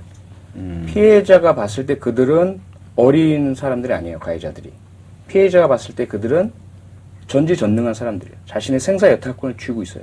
강릉사건 또 유사한 사건들에서 피해자로 하여금 정말 굴욕적인 도저히 받아들일 수 없는 것들을 강요하고 그것을 따를 수밖에 없는 상황. 그걸 조금 옮겨보면 군대 내에서 발생하는 그런 얼마 전 윤일병 사건, 뭐 김일병 사건, 뭐 그런 사건과 거의 흡사합니다. 물론 연령이 낮다라는 측면은 있지만 피해 상황과 가해자 피해자 간의 관계를 보면 이건 권력적 관계예요. 지배하고 있는 관계입니다. 그런 상황이라는 것을 보면 우리가 감안을 해야 돼요. 그럼 우선은 이러한 어떤 문제에 있어서 접근을 저는 어떻게 봐야 되냐 보면은 하나는 원인을 봐야 왜 그렇게 되었느냐를 봐야 되겠죠. 원인을 보면 가해자도 과거엔 피해자였던 사람들이에요. 가해자가 그렇게 된 것이 나이가 어리기 때문이 아닙니다. 나이 문제가 아니에요. 그 나이 또래 그럼 다른 친구들은 그렇게 합니까? 안 합니다. 그보다 더 어린 아이들도 강아지가 아플까봐 때리지 못해요. 그건 사람이라면 누구나 갖고 있는 정서고 공감 능력이에요. 그것과 상관없이 이들이 왜 그런 행동을 하느냐? 몰라서가 아니에요. 상대방이 아프길 바라고 힘들어하길 바라면서 가학행위를 하고 더 심하게 하는 거예요. 그들이 나눈 대화를 봐도 그렇거든요. 어차피 살인 미수인데 누가 말려요. 이러다 큰일 나겠어. 그만해. 무슨 소리야? 어차피 살인 미수인데 이제까지 한 것만으로도 우리는 가장 높은 처벌을 받을 거야. 더 때려. 이렇게 나오거든요. 그러면 문제는 뭐냐면 이 친구들이 그렇게 되기까지의 원인은 우리가 분명히 봐야 돼요. 네. 하지만 그 행위를 한 순간 이에 대해서는 그 행위에 대해서는 분명히 법적인 기준에 따른 처벌은 있어야 된다는 겁니다. 그리고 그런 처벌이 있을 때 한해서 피해자는 비로소 내가 잘못한 것이 아니라 저들이 잘못했구나라는 것을 알게 돼요. 그러므로서 자책을 하지 않게 되고 거기서부터 피해자는 회복을 할 수 있고 치유가 시작될 수가 있어요. 그 다음에 문제가 있죠. 어떤 문제냐면 그러면 이렇게 형량이 내려진 이후는 어떠냐. 그때는 성인과 미성년자를 구분을 해야죠. 그 미성년에 적합한 교육의 기회를 부여해야 하고 대안적인 교육을 실시해야 하고 그로 인해서 이 사람이 성인이 될 때는 그와 유사한 또 다른 범죄를 저지르지 않도록 올바른 사회이 될 수 있도록 도와줘야 되겠죠. 그건 다른 문제라고 봐야 됩니다. 근데 이제 이런 부분도 있어요. 그러니까 말씀하신 것들은 이제 피해자의 법감정 또는 피해자 회복 차원에서의 엄벌도 필요하다 그랬는데 반면에 엄벌을 하면 피해자는 정서적으로 회복되느냐 거기에 대해서 또 부정적인 연구도 많아요. 그래요? 네. 예를 들자면 예를 들어서 가해자가 사형을 당했다고 해서 심리적인 아픔이 치유되느냐 그렇지 않다는 연구 결과도 많아요. 그래서 오히려 지금 뭐 유럽이나 이런 데서 나오는 얘기는 회복적 사법 절차라는 걸 별도로 좀 연구를 합니다. 그러니까 사법 절차가 진행되는 과정에 오히려 참여하게 하고 진술하게 하고 가해자에게 묻고 싶은 걸 묻게 하고 자기가 하고 싶은 얘기를 하게 하고 하는 형식으로 해서 하는 것이 오히려 더 심리적인 회복에는 도움이 된다. 엄벌보다는. 그런 얘기도 지금 나오고 있거든요. 그래서 그게 이제 제가 연구하고 가르치던 분야예요. 피해자 학이에요. 음. 피해자 학인데 그 두 가지 문제가 있어요. 하나는 뭐냐면 가해자에게 엄벌이 내려진다고 해서 그만큼 피해자에게 회복 효과가 있는 건 아닙니다. 그건 분명해요. 하지만 가해자가 잘못했고 또 처벌받음 이 사실을 피해자에게 확인시켜 주지 않는다면 피해자는 회복 자체가 시작되지 않아요. 그게 분명히 있어요. 그러니까 그 엄벌 자체가 중요한 것이 아니라 그 가해자가 잘못했음을 그리고 그 잘못이 상당히 커다람을 모두가 인정해주고 있다라는 사실은 피해자에게 확인시켜 주는 것이 필요하다는 거예요. 거기는 물론 이제 경계가 차이가 있죠. 두 번째는 회복적 사법이란 것은 당연히 우리가 지향해야 할 목표이고요. 우선 그 형사사법의 그 원칙과 철학이 과거에는 처벌 위주였어요. 가해자를 어떻게 찾아내서 네. 그에게 적절한 처벌을 내리느냐 이것이 형사사법의 목적이었단 말이죠. 근데 그러다 보니까 어떤 현상이 발생하냐면 피해자가 소외되어 버리는 거예요. 피해자는 어디론가 없어져 버려요. 그렇죠. 가해자와 국가가 있어요. 국가가 가해자를 징벌하는 부분만 남아 있어요. 그러다 보니까 피해자가 소외됐거든요. 그래서 이제 바람직한 형사사법의 목표를 회복으로 피해자 중심으로 전환시켜 나가게 된 것이거든요. 문제는 뭐냐면 아직까지는 이 회복적 사법의 적용 단계가 경미범죄예요. 그렇죠. 예. 그래서 피해자 스스로가 우선 가해자와 만날 수 있는 범죄. 중재자 전문가가 중간에 있고 그 다음에 가해자로 하여금 피해자의 상황을 일단 사전 고지를 해준 다음에 사죄의 뜻이 있는지를 확인하고 사죄의 뜻이 있을 경우에 이제 가해자와 피해자를 만나게 해주는 거죠. 그리고 피해자가 얼마나 힘들고 어렵고 고통스러운지를 충분히 설명할 수 있게 해주고 그럼 가해자가 난 몰랐는데 정말 힘들었군요. 나 정말 죄송합니다. 눈물을 흘리고 그때 비로소 가해자는 속죄하고 피해자는 회복의 효과를 보고 사회는 화해를 통해서 평화를 얻고 이것이 이제 회복적 사법이거든요. 네. 근데 여기에 적용할 수 없는 게 뭐냐면 성폭행이나 살인 같은 중범죄는 회복적 사법을 적용할 수가 없어요. 피해자가 받아들일 수가 없기 때문에 네, 가까이 있거나 같은 공간에 있고 싶지조차를 않기 때문에 그런 차이가 있어요. 그래서 우리가 지향해야 할 목표는 분명히 있지만 그리고 엄벌이 자동적으로 피해자의 그만큼의 피해를 도와주는 것은 아니지만 분명히 피해자 중심적인 접근을 할 때에 있어서 가해자에 대한 엄정한 그러한 징벌과 단죄 이것이 있다는 사실은 피해자에게 알려주고 느끼게 해줘야 된다는 것은 분명히 남아 있습니다. 네, 일단 뭐 근데 제 생각에 이 부분은 이제 계속 논의하면 네, 끝도 없을 맞아요. 것 같고요. 네. 오늘 나왔던 이야기들도 아마 표현님이 다 참작을 하셔가지고 보다 네. 풍부하게 소년법 네, 네. 개정 및 관련된 일괄 법 세트를 네. 표현님 세트법을 좀 좋아하세요. 한 번 내면 그 공동발의 요청서 이렇게 두껍게 와요. 세트로. 세트로. 근데 그게 맞는 것 같아요. 왜냐면 하나의 법으로만 해결되는 게 아니라 사실은 그런 게 연결되어 별로 있는 게 없어요. 많으니까. 예. 그래가지고 아마 이번에 11월 달에 세트법 이만한 게 또 올 거예요. 법사위원들 좀 고생시키려고. 네. 진짜. 일단 오늘 나왔던 얘기들 또 네. 저희들이 갖고 있었던 우려나 네. 일반적으로 갖고 있는 우려들도 충분히 좀 그럼요. 고려하실 거로 보고요. 그리고 네. 저도 오늘 뭐 찬성 입장이긴 했지만 요런 공격 들으면 뭐라고 내가 이렇게 좀 얘기를 해야 되나 했는데 굉장히 얘기를 듣는 순간 빈틈이 없으세요. 예, 정말 빈틈 없으시고 설득도 그러니까 이해가 되는 부분이 굉장히 오늘 많아서 저한테도 굉장히 오늘 소유법을 이해하는 좀 중요한 시간이 아니었나라는 네. 생각이 들어요. 아동용 야동에 대해서 모르겠어요. 그거는 이제 현아용 야동으로 현아용 예, 야동. 현아용 야동으로 현아용 야동. 제가 네. 보겠습니다. 예, 알겠습니다. 저도 같이 봐요. 네. 우리 같이 봐요. 예, 예. 현아와 송채경화용 야동. 여성용, 그런 식으로. 여성용. 네. 저희들은 각자 따로 보겠습니다. 예, 알아서 보시길 바라겠고요. 네네.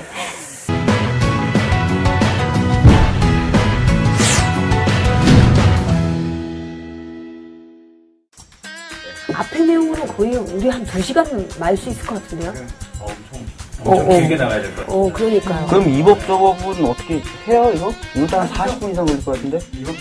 그래요. 짧게, 이거 짧게 다음에 짧게. 이법 안 된다. 그냥 안 되는 걸로 결론. 그래, 짧게. 아주 간단하기만. 그렇죠. 간단하게. 네, 좋습니다. 이번 코너 이법저법에서 할 이야기는 이제 김광림 자유한국당 의원이 발의한 법안인데요. 이게 보니까 전기통신사업법 일부 개정 법률안이에요. 그래서 어떤 내용인지 조금 이름만 보면 우리랑 좀 먼 내용인 것 같은데 어떤 이게 내용인가요? 이제 전기통신사업법 개정안이다 그러면은 이제 무슨 얘기인지 잘 모르시죠? 저 전기를 핸드폰 번호 개정하나 이 생각했어요. 근데 이제 통화 녹음 알림법이라고 전기통신사업법이 다루고 있는 내용이 굉장히 많은데 그 중에 이제 통화, 전화 통화에 대한 부분이 있는데 그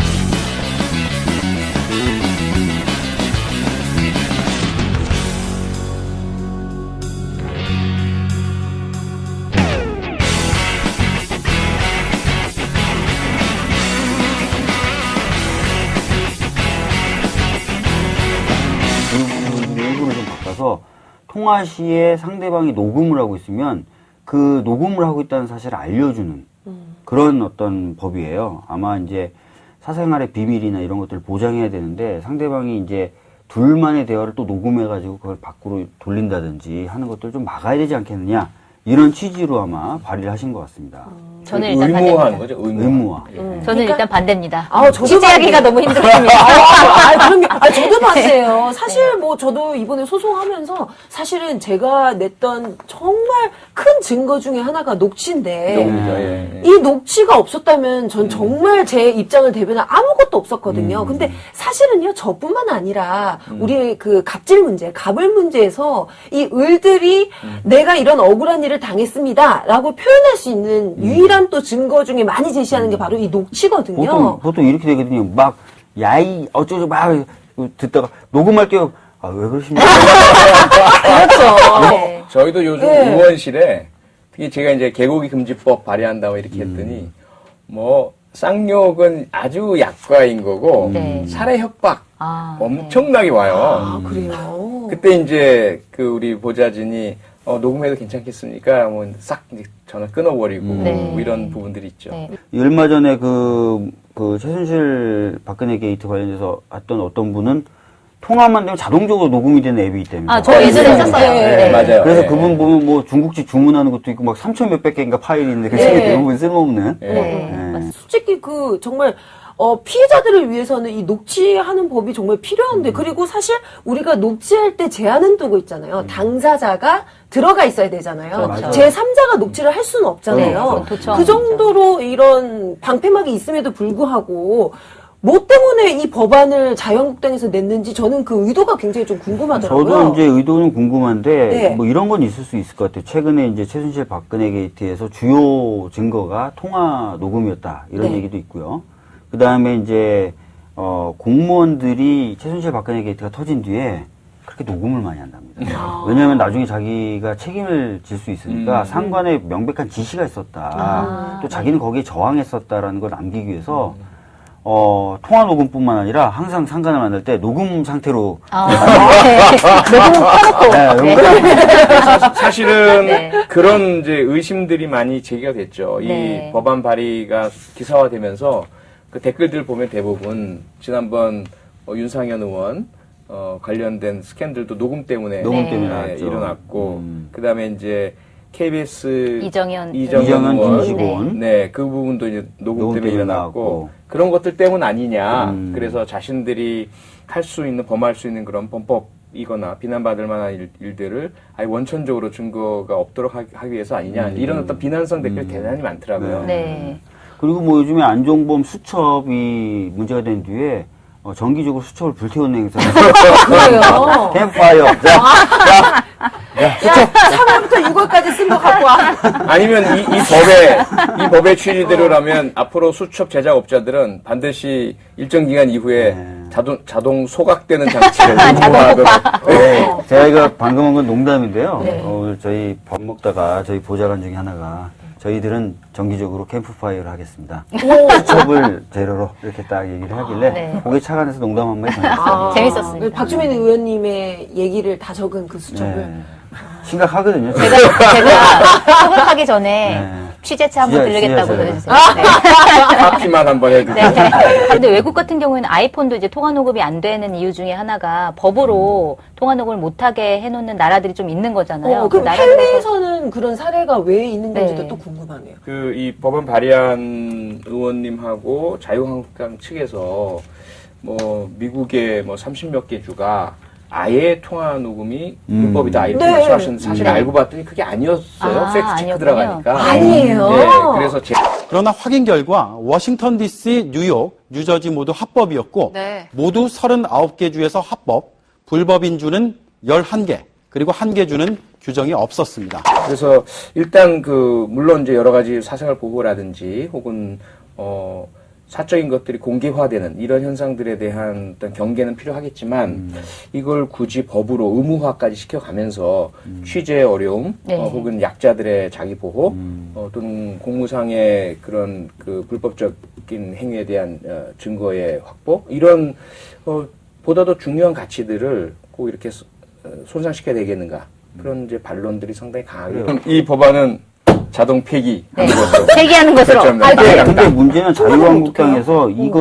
법안을 이번 달의 법안 이렇게 선정해서 적극적으로 추진하고 싶어 이게 하시더라고요. 대표 법안으로 또 대표 내세우고 법안으로. 있군요. 네. 아니 법안이 그렇게 없어요? 이게 왜 대표 법안이에요? 본인들이 너무 손해를 많이 보셔가지고 그러신 건지. 아하, 네. 자유한국당 의원님들 실망입니다. 자유한국당인데 왠지 자유스럽지 않아요.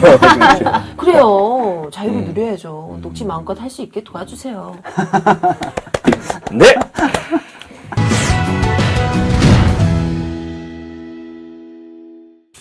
저희가 이제 프로그램 말미에 이런 법안 좀 발의를 해달라 이런 얘기들을 했었잖아요. 그래서 실제로 아이디어를 보내주신 분이 계십니다. 진짜요? 네, 오. 아이디어를 한번 저 이거 읽어볼게요. 솔직히 물어보고 싶은데 네. 아이디어 보내주신 분이 많아요? 아니면 유일하게 이분 또 한 분이에요? 지난번에 좋은 한 댓글 그 한 분이었잖아요. 한 분 아니고요. 엄청 많았대요. 아니 이 부분에 괜히 흥분하시 피디님이 프로그램에서 안 보여요. 피디님이 봤지? 아닙니다. 아니요. 그래서 정색하고 나도 말씀드립니다. 열받는데. 네. 네, 자신감을 좀 가지셔야 돼요, 의원님. 네. 겸손할 뿐이에요. 네, 알겠습니다. 자, 읽어드릴게요. 안녕하세요. 박주민 의원님 팬입니다. 목소리를 왜 그렇게 갑자기 남성분이십니까? 여성분이신 것 같아요. 박주민 의원님 팬이래요. 아니 그러면 안녕하세요. 박주민 의원님 안녕하세요. 팬입니다. 이렇게 하셔야 되지 않을까요? 박주민 의원님 편견입니다. 팬입니다. 죄송합니다. 그러게. 편견입니다. 저 그냥 제식대로 읽을게요. 네. 저는 댓글부대 방지법 발의를 부탁드립니다. 아, 네. 이거 좋다. 지금 댓글부대 때문에 검찰 수사도 진행 중이지만 아직도 포털 댓글창에는 댓글부대들이 활발히 활동하고 있는 것 같습니다. 이런 얘기 해주시는 분이 많아요. 아, 그렇군요. 이는 인터넷 여론을 호도하는 심각한 범죄라고 생각합니다. 정치뿐 아니라 상업적인 곳에도 특정 제품에 대한 잘못된 정보를 유포하는 댓글부대가 있는 것 같습니다. 맞아요. 이렇게 댓글부대를 동원해 여론을 호도하는 범죄를 저지르는 자들을 처벌할 수 있는 댓글부대 방지법 영화 발의를 간절히 배급사가 많이 타격을 받겠는데. 이거 100% 타격받죠. 영화 배급사들 감동적이었어요. 그래서. 그러면 또 다른 사람이 적잖아요. 직원? 밑에 애쓴다? 뭐 이러면서. 네, 이렇게 팟캐스트 댓글로 시청자 에티카님이 의견을 보내주셨는데요. 에티카님. 네, 에티카. 어떻게 가능할까요? 정부에 의한 국가 권력에 의한 여론 호도는 좀 처벌을 해야 되겠지만 처벌 받을 수 있죠. 네, 그거는 가능하죠. 그쵸. 근데 4인 대 4인끼리 뭔가 이렇게 하는 것까지 국가가 다 개입해가지고 처벌한다 그러면은 그런 부분은 약간 좀 애매할 수가 있어요. 한때 우리 그거 기억나세요? 그 문재인 대통령 취임 100일 됐을 때 기자회견 했을 때 검색 순위로 문재인 예. 뭐 이렇게 고마워요, 문재인. 고마워요 고마워요, 문재인 문재인. 이게 네. 계속 뜨니까 자유한국당이 뭐라 그랬어요? 댓글 부대다. 다 처벌해! 이러면서.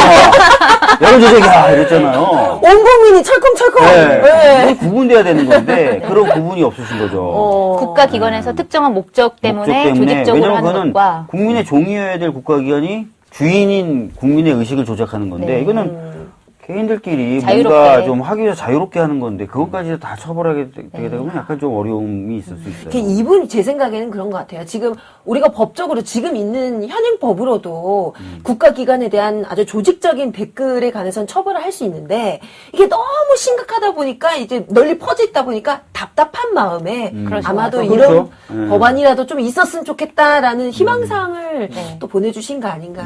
뭐 그리고 저도 뭐 취지에 정말 공감합니다. 특히 국가기관은 당연히 문제고, 그건 뭐 국정원법 위반, 공직선거법 위반, 뭐 국가공무원법 위반 이미 법에 의해서 다 처벌받죠. 특히 직무 중에 한다면. 그런데 지난번에 우리가 그 십자군 알바단 이런 경우는 일반 민간인들이에요. 그 다음에 이제 이번에 그 국정원 외곽부대인 민간인들 그리고 지금 자유한국당은 자기들의 댓글 부대를 창설했어요. 지금 온라인 전사, 뭐 인터넷 거기에 전사 대표님이 이러면서. 그 주옥순 여사님이시더라고요. 엄마 엄마 부대 부대. 어디서 많이 뵌 분이 거기 계셔가지고 엄마 이랬더니 그분이 계시더라고요. 아니, 난 부대야! 이러면서.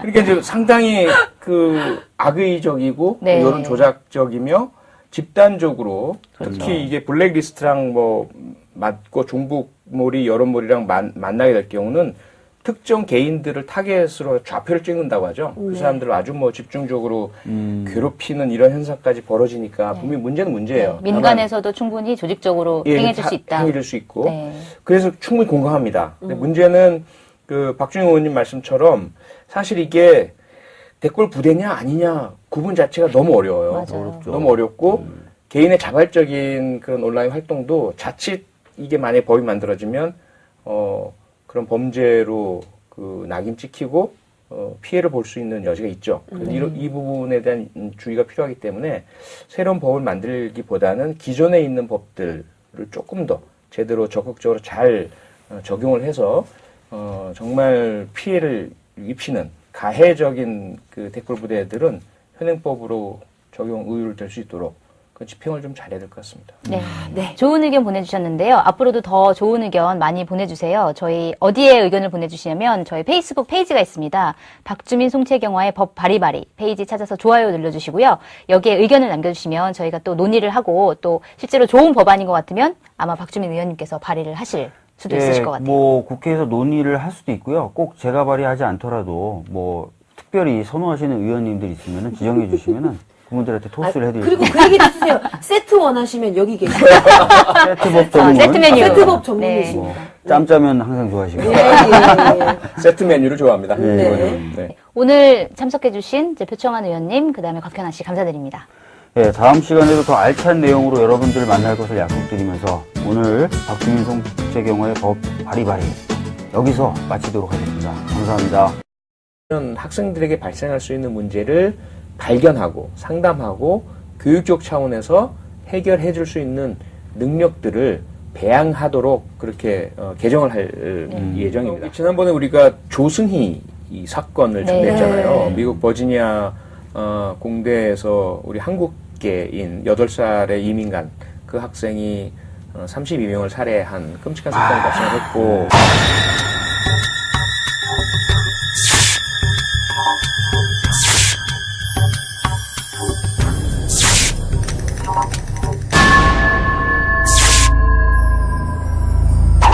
사건을 들여다본 미국 사회는 그 원인이 학교 폭력에서 시작됐다는 것을 발견을 합니다. 외국에서 이민 온 영어의 서툰 그리고 외모가 다른 학생들과 다른 이 조승이라는 어린 학생에 대해서 그가 갔던 미국의 초등학교에서는 따돌림을 한 거죠. 불링, 놀리고 거기서부터 아이가 상처가 생긴 거예요. 그리고 가정에서는 그것을 풀어내주지 못했고 그 문제를 발견을 하면서 이 조승희에 대한 비난만이 아니라 문제 원인을 찾아 들어가서 학교 폭력에 대한 근본적인 해결책들을 적용하기 시작을 합니다. 그래서 우리 같은 경우에는 그동안 너무 학교라는 현장은 교육이라는 것은 수월성, 경쟁, 입시, 진학 여기만 초점이 맞춰져 있었던 네. 거죠. 그 이외의 학생들의 인성 발달, 보호, 폭력의 문제, 따돌림의 문제 이 부분을 교육 차원에서 해결하려는 노력들이 사실은 그동안 너무 없었다고 볼 수 있어요. 이 해결이 일단 돼야 돼요. 그 다음에 이제 학교에서 그럼에도 불구하고 다 소화는 안 될 거 아니겠어요? 이 부분 이제 소년 사법 체계 내에서 다뤄줘야 되죠. 이 부분이 이제 소년법의 영역입니다. 그럼 소년법이 뭐가 문제냐? 1호부터 10호까지의 그 처분, 형사처벌 대신에 내려지는 이 처분들이 소년원을 제외하고는 실효성이 없다는 거예요. 소년원이 가장 센 처분. 가장 센 처벌이고 그마저도 상한이 2년입니다. 네. 최근에 이제 그 천종호 호통 판사님. 호통 판사님. 네, 네. 굉장히 유명하시죠? 아닙니다. 아니에요. 예. 자기들끼리 문이 지금 일진 아닙니까? 그게 바로 일진이에요. 그걸 모르고 있으니 아이 교육 어떻게 시킬까요? 이분의 말씀은 2년이 너무 짧다라는 거죠. 아, 소년원의 교화시키기에는 예. 교화시키는 기간에는 예, 그래서 그 상한을 좀 늘려달라라는 그런 요청을 하고 계시는 거고 그 전 단계에서 그러면 소년원만 있으면 어떻게 해요? 다른 10가지가 사실 마련된 건데 그 경중에 따라서 네. 근데 그 10가지의 가장 핵심은 뭐냐면 보호관찰관이에요. 아, 보호관찰, 이번에도 문제가 됐었죠. 예, 보호관찰관이라는 사람이 독특한 영역의 역할입니다. 이 청소년 범죄자나 아니면 집행유예 형을 선고받은 사람들, 이 사람들이 사회 내에서 생활하면서 교화가 되고 사회에 적응하고 범죄를 저지르지 않도록 도와주는 역할인데 그 사람들의 숫자가 너무 작아요. 전국에 있는 보호관찰관이 평균적으로 한 분이 130명을 담당을 합니다. 130명, 근데 한 이거 명이요? 제대로 관리를 못하는 이게 어떻게 관리가 되겠어요? 이번에 부산 여중생 사건도 그래서 보호관찰 대상이었는데 상태였어요. 예. 부모에 대한 교육은 없나요? 그게 없어요. 그러다 보니까 네. 이제 그런 부모의 책임, 부모가 교육을 받거나 혹은 부모가 잘못한 부분에 대해서 처벌을 받거나 배상을 하는 이런 부모 책임 영역을 소년법 개정안에 넣고자 하는 거죠. 아, 넣으실 예정이시군요. 예, 예. 근데 이제 그 부분에 있어서 약간 걱정되는 것도 있긴 있어요. 그러니까 사실은 예방을 위해서는 가정이 잘 돼야 되고 부모들의 역할을 중시하는 것도 좋은데 그 부모에게 어떤 벌금, 과태료 같은 거 물리는 것이 오히려 이 부모가 이 자녀들에게 더 가혹하게 대하게 되는 하나의 심리적인 동기가 된다든지 유인이 될 수도 있지 않겠나는 생각이 좀 드는데요. 우리가 이제 가정보호, 아동보호 혹은 그런 가족 관계 내에서의 개선을 하고자 하는 것이잖아요. 그런데 그러한 개선을 위한 접근이 제재나 처벌이 전제되지 않을 경우에 실효성을 담보 못한다는 문제가 있어요. 아, 무슨 얘기가 있어요. 그러니까 먼저 예. 교육을 받아라. 그렇죠. 무조건 교육을 선행하되 교육을 안 받거나 의무를 이행하지 않으면 넌 처벌될 수 있다라고 해서 교육의 효과를 높이겠다. 그렇죠. 제가 뭐 큰 도움이 되려는지 모르겠지만 그 교육 내용에 대해서 한번 생각을 해본 적이 있어요. 큰 도움이 될 것 같아요. 그런 거죠. 우리 아이가 그리고 부모가 제대로 역할을 못했을 때 그리고 우리 아이가 범죄를 저질렀을 때 그 이후의 상황이 어떻게 되는지를 정말 여과 없이 현실적으로 보여주는 비디오가 하나 만들어졌으면 좋겠어요. 그래서 흡연자 금연할 때 보여주는 그런 비디오. 그렇죠. 막 폐 다 썩고 막 이빨 이게 다 나가고 이거 보면 얘 그래 전 조심해야 되겠다. 사실 그런 거 보고도 담배 피는데. 그렇죠. 뭐 그렇긴 하지만 자기 자식 얘기면 또 달라요. 자기 자신이면은 그렇죠, 뭐 그렇죠. 한데. 근데 좀 약간 정말 현실적인 그런 내용. 그러니까 예를 들자면 피해자의 마음 그리고 이후에 범죄를 저질렀을 때 당신네들의 삶이 어떻게 바뀔 것인지 경각심을 일으킬 수 있는 아주 초강력 교육 비디오가 하나 만들어져야 된다. 그러니까 미국 캘리포니아에서 실험을 해본 거예요. 그 청소년 범죄자들에 대해서 청소년 범죄자들만을 자꾸 처벌하고 뭐 교육 프로그램 보내고 해봐야 또 재범한다는 거예요. 네. 그래서 뭘 했냐면 부모와 같이 교육을 시킨 겁니다. 부모들의 동의를 받아서. 교육 프로그램을 그렇게 같이 운영해도 괜찮을 것 같은데요. 그러니까요. 네. 근데 거기서 이제 뭘 발견했냐면 부모들 그 청소년 범죄자들의 부모들이 법에 대한 관심이 우리 사회를 바꾼다. 박주민 송채경화의 법 바리바리. 오늘 세 번째 시간입니다. 안녕하세요. 저는 한겨레 21 송채경화 기자입니다. 안녕하십니까. 법 읽어주는 남자 박주민입니다. 막았또. 아니 왠지 뭐 뒤에 말씀 더 하실 것 같아가지고. 기다렸다가 예. 기다렸다가 하느라고. 사실은 한마디 하려고 했는데 뭐 무슨 말씀하시려고요? 생각이 안 나더라고요. 의원님 오늘 세 번째 시간인데 네. 똑같은 옷을 계속 세 번째 연속으로 입고 오셔가지고. 네, 아마 앞으로도 한 3번쯤은 더 보실 거예요.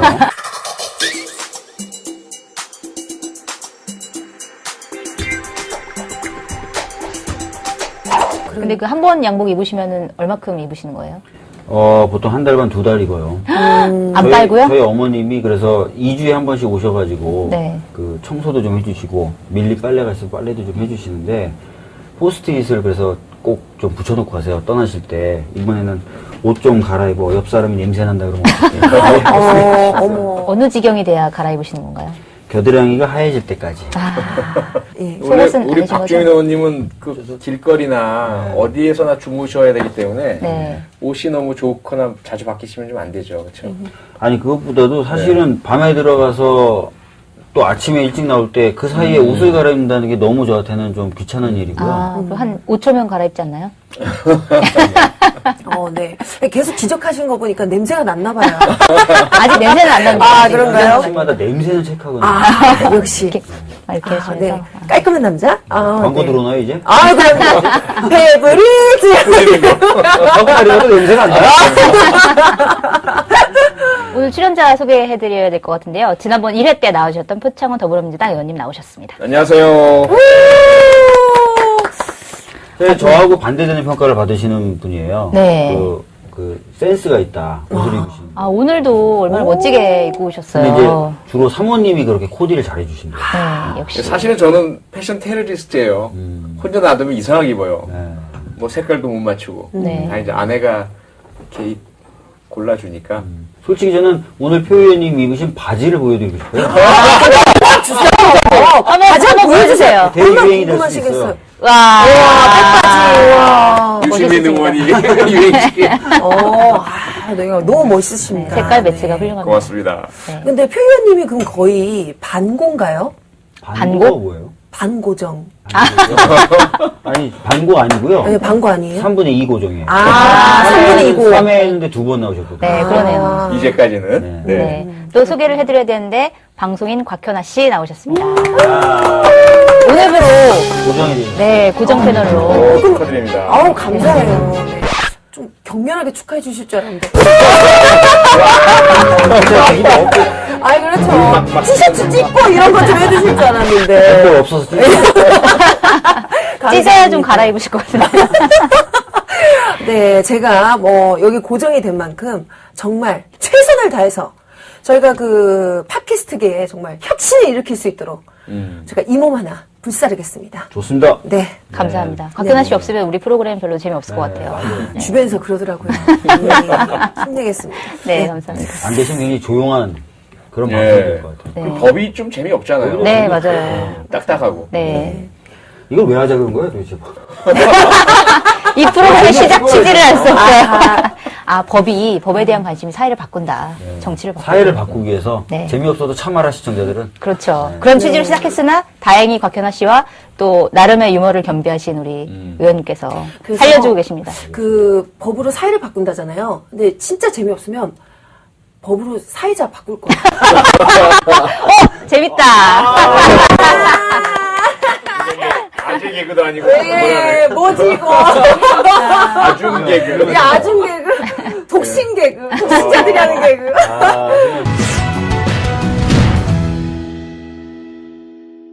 오늘 주제로 한번 들어가 봐야 될 것 같은데 요새 그 청소년 폭력 사건이 굉장히 많이 벌어지고 있잖아요. 그래서 특히 강력 범죄, 뭐 살인까지 나오는 그런 범죄들이 많이 일어나고 있는데 어떻게 표 의원님은 자녀분이 있으세요? 네.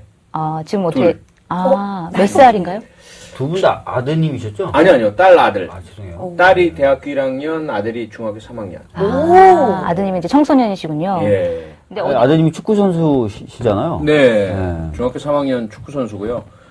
표 의원님 아드님은 이제 축구 선수고 또 예. 아빠가 경찰 출신이다 보니까 함부로 누군가 못 건드릴 것 같아요. 막 맞고 다니거나 그러진 않을 것 같아요. 예, 아직까지는 네. 맞진 않았는데, 근데 이제 제 딸은 오히려 반대로 어린이집 유치원 또 초등학교 저학년 때 자기보다 한두 살 많은 오빠들이 뭐 놀리거나 조금 이렇게 괴롭히거나 그러면 네.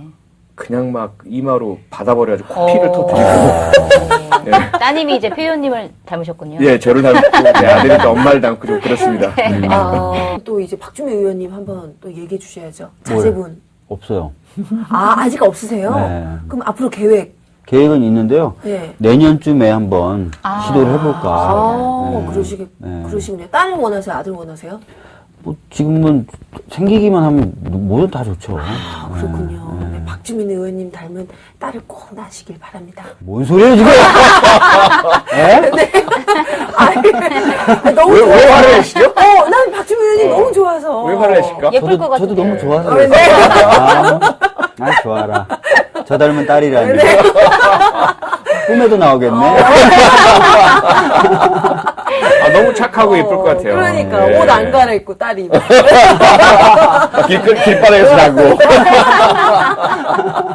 그 인천 초등학생 그 살인 사건도 그렇고 뭐 얼마 전에 부산 여중생 또 폭행도 그렇고 네. 피투성이가 된 여중생 사진 강릉에서의 10대 집단 폭행 사건에서 8살 초등학생을 유괴 엽기적으로 살해한 10대 소녀.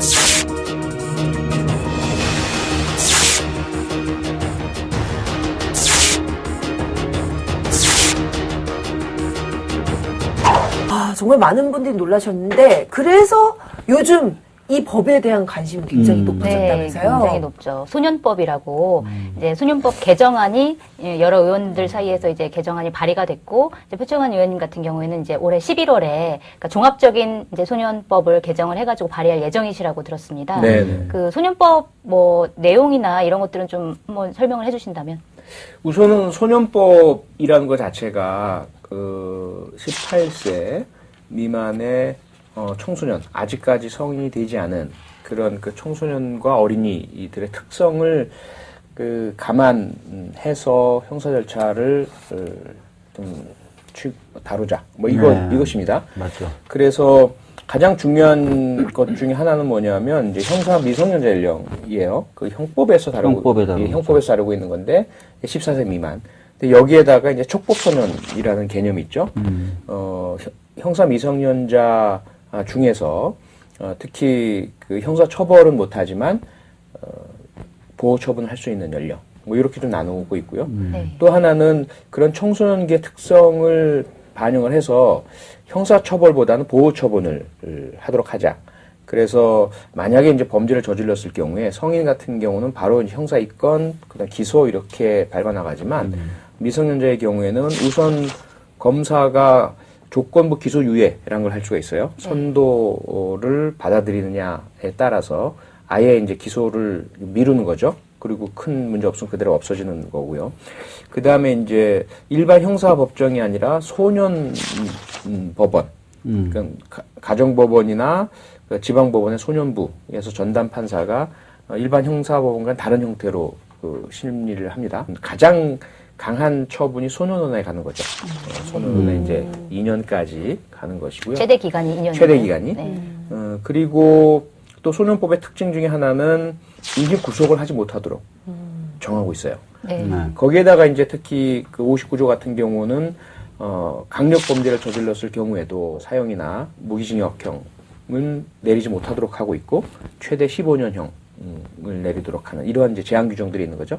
그러다 보니까 그 최근에 인천 사건, 부산 사건들을 접하면서 많은 분들께서 이게 다 소년법 때문에 미약한 형벌이 내려지고 그 미약한 형벌로 인해서 계속해서 반복해서 범죄가 일어난다라는 그런 그 생각들을 하신 분들께서 소년법 폐지 청원을 하는 그런 이제 상황에 도달하게 된 것이죠. 그 개정안 발의된 그 내용을 보면 주로 지금 이제 촉법 소년이라고 불리는 그 나이대가 10살에서 14살 미만까지잖아요. 근데 그거를 좀 줄여서 12세 미만으로 하자. 그러니까 이렇게 연령을 줄이는 것에 대해서는 조금 어떻게 생각하시고? 그 문제가 사실 일단은 사회적 논의가 필요하다고 생각을 해요. 네. 왜냐하면 정답이 있지는 않거든요. 맞아요. 형사 미성년자 연령이라는 것이 우리나라나 일본, 독일, 우리가 이제 그 독일 법계를 개수하면서 받아들인 건데, 그런 나라들은 14세예요. 네. 그런데 영국 같은 경우는 10살, 10세. 그 다음에 훨씬 어리네요. 예, 이거는. 스코틀랜드는 또 8살. 네. 그리고 미국 같은 경우는 주에 따라 또 다 달라요. 어떤 주는 아예 형사 미성년자라는 기준이 없어요. 그리고 어떤 성인이랑 주는 똑같이 하는 거예요? 일단은 그래요. 일단 그렇죠. 판사가 재량으로. 판사 재량으로. 소년이니까. 예, 그러니까 그게 이제 그 각 국가의 어떤 차이들이 있고, 그럼 우리는 어떠냐? 과연 우리는 무엇이 가장 바람직한 나이일까? 초등학교를 졸업하기 전까지는 아직까지 완전한 보호 대상이어야 한다라는 거죠. 그들 스스로가 범죄 행위를 할 수 있는 상태가 아니다.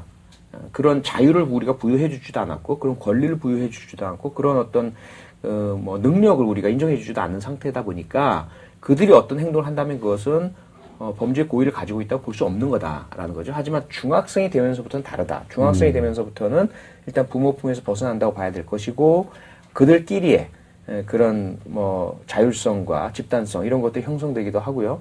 청소년기로 들어가기도 하고, 그러다 보니까 14세에서 요즘 가장 큰 문제가 되는 게 부산 사건도 그렇고, 같은 중학교 1학년인데 같이 집단적인 범죄를 저질렀는데 그 중에 일부는 나이가 계열이 빨라서 14세가 넘어가. 생일이 빨라서. 일부는 오히려 더 주도적이고 오히려 더 가혹한 행위를 했는데 아직 만 14세가 안 되는 경우가 생기는 거예요. 이런 이제 모순들을 보면서 그 연령을 이제 14세가 아니라 우리 학제에 맞춰서 일단 중학교 1학년이 되는 어떤 최저 연령대 수준 정도로 낮춰야 되지 않겠느냐. 근데 그 부분이 이제 13세냐 12세냐의 어떤 논쟁은 있을 것 같아요. 그래서 이런 부분들이 하나가 있고요. 두 번째는 형사 미성년자의 나이를 좀 게 하나의 이슈고. 두 번째는 촉법 소년의 하한 연령을 낮추는 문제가 있는 거죠. 지금은 10살에서 더 낮추는. 10살에서 더 낮추는 거. 그것도 사실은 12세였어요. 그 촉법 소년의 하한선이. 그런데 워낙 이제 12세 미만의 11살, 10살 해당되는 어린이들의 그런 뭐 범죄 행위들이 많이 발생을 하고, 그런 이제 변화들에 있어서 더 낮추자라는 얘기가 좀 나오고 있는 거예요. 그래서 이런 그 논의들을 우리가 한번 얘기는 해볼 수가 있지 않느냐라는 거죠. 형벌이 교화형이에요. 그러니까 뭔가 교육을 시킨다는 의미예요. 교육이 작동을 하려면 또 형을 받는 사람이 그 교육을 통해서 바뀔 수 있는 능력을 갖춰야 된다는 인지 거예요. 능력이 그 정도 그게 된다는 거죠. 형사법적 용어로 책임 능력이라고 하는 건데요. 그래서 이제 10살이나 뭐 14살 이렇게 얘기하는 게 형벌이 효과를 진짜 미칠 것인가, 교화형으로서 형벌이 효과를 미칠 것이냐. 그래서 여기에서 이제 대안이 하나가 있어요. 뭐냐 하면 어린 나이 연령대가 저지르는 범죄. 그런데 그 캣맘 사건에서 보듯이 사망 사건의 용의자가 초등학생으로 밝혀졌습니다. 식당에서 낙하 실험을 하다가 그랬다고 경찰에 자백했습니다. 피해자의 문제가 있잖아요. 그렇죠. 우리가 가해자만을 생각을 한다면 당연히 이제 그 가해자 연령, 저연령 부분, 또 인지 능력, 교화의 어떤 가능성 이런 것들을 이제 봐야 되겠지만, 그러면 그 상대방의 피해자는 어떠냐라는 거죠. 또 하나의 문제는 그러면 그 어린 연령대의 어린이들이 범죄를 저지르도록 야기한 원인을 제공한 부모는 책임이 없느냐라는 그게 제일 문제가 저도 있는 궁금한 거죠. 부분이에요. 그래서 미국 같은 곳에서는 두 가지 접근을 합니다. 하나는 미성년자 자녀의 범죄 행위의 원인을 제공한 부모를 처벌하는 규정이 하나가 있고요. 두 번째는 원인 제공을 하지 않아도 Poor Parenting Law라 그래서 부모로서 해야 할 기본적인 애정과 관심과 또는 관리를 하지 않았기 때문에 자녀가 만약에 범죄를 저지른다면 그런 범죄 행위를 하는 것도 모르고 또는 뭐 부추기거나 방치하거나 어떤 행동을 하지 않았다 하더라도 부모의 책임을 묻는 그런 법이 제정되어 있습니다. 그래서 부모의 책임도 형사처벌이에요. 그런 법들이 있어요. 그래서 어쨌든 이 형사처벌 가능 연령을 낮추는 방법이건 아니면 부모에게 책임을 지우는 방법이건 피해자 입장에서 본다면 누군가 책임을 지도록 하는 것은 필요하다는 거죠. 지금 현재 우리나라에서는 어떤가요? 그러니까 10세 이하의 아이가 범죄를 저질렀을 경우에 부모한테 책임을 묻는 어떤 제도가 있는 건가요? 없죠. 민사상의 손해배상 청구 소송밖에 없는데 민사상의 그 손해배상 청구 소송을 하려면 인과관계가 입증이 돼야 돼요. 그러니까 무조건 어린 자녀가 범죄했다고 부모가 바로 배상 책임이 지어지는 것이 아니라는 거죠. 지난번에 저한테 그 들어온 민원 중에 하나가 뭐냐면 8살 초등학교 1학년 자녀래요. 근데 수영장에서 뭔가 시비가 붙었대요. 다른 자녀하고. 근데 그 엄마가 자신의 그 아들한테 너는 형사 미성년자라서 아무런 처벌도 안 받으니까 가서 저놈 주워 패버려 이렇게 얘기를 하더라는 거예요. 정말요? 그걸 또 명시적으로 얘기를 하면서 그래서 그 엄마가 너무 깜짝 놀라가지고 만약에 이제 그러한 일들이 아주 예외적인 경우이긴 하지만 우리 사회에서 벌어지고 있는 이 현상에 대해서 뭔가 부모들이 자신의 자녀의 행동에 대해서 책임을 진다는 그러한 어떤 그 법적인 기준은 필요할 것 같아요. 예. 우리나라는 그러니까 이제 행위자 처벌주의라서 네. 행위를 한 사람을 처벌하는 것을 원칙으로 하지 그 행위자의 뭐 부모라는 이유라든지 네. 이런 것으로 처벌하는 건 극히 예외적이죠. 뭐 교사를 했다든지 범죄를 하라고 이제 부추겼다든지 범죄를 도와줬다든지 이런 것들 말고는 거의 처벌하는 경우가 없어요. 그게 사실은 소년법만으로 되는 문제가 아니에요. 네. 이 사건들을 한번 들여다보면 왜 그러면 인천 사건, 왜 부산 사건, 왜 강릉 사건이 났느냐. 첫 출발은 저는 가정이라고 봅니다. 가정에서 이 친구들이 대부분 그 가해자들이 거의 저는 확신을 하는데 어떤 형태로든 아동학대의 피해자라고 저는 생각을 해요. 아주 명시적인 신체적 학대를 당했건 아니면 방임이라는 그들이 꼭 받아야 할 애정과 관심을 받지 못했건 간에 가정에서 처음 문제가 생겨서 그 다음에 이제 학교로 옮겨갔다고 봐요. 그래서 이제 제가 준비하는 것은 처음에 아동학대의 처벌에 관한 특례법에 대한 개정부터 시작을 하려고 합니다. 그래서 아동학대 행위자들에 대해서 좀 더 강한 국가의 복지적 개입이 이루어지도록 그리고 피해자에 대한 보호가 이루어지고 친권이나 양육권에 대한 국가의 어떤 그 제한 혹은 박탈 등이 좀 더 용이하게 이루어질 수 있도록 하고 그 다음 단계로 이제 학교폭력 대책법에 대한 그런 그 개정 아울러 교육법에 대한 개정을 통해서 네. 교사가 되는 분들은 교사 양성 과정에서 반드시 학교폭력, 아동학대, 성폭력 등을 포함한 아동 청소년 대부분 마음은 있는데 어떻게 아이들에게 교육을 해야 될지 모르고 있더라는 거예요. 부모 기술이라고 흔히 이야기를 하잖아요. 그러니까 자기들의 감정도 조절하지 못하고 자기들이 화날 때 아이들에게 화를 오히려 전가시키고 아이들이 문제가 있을 때 그 문제를 발견하고 들어주는 방법을 몰랐다는 거예요. 마음은 있는데.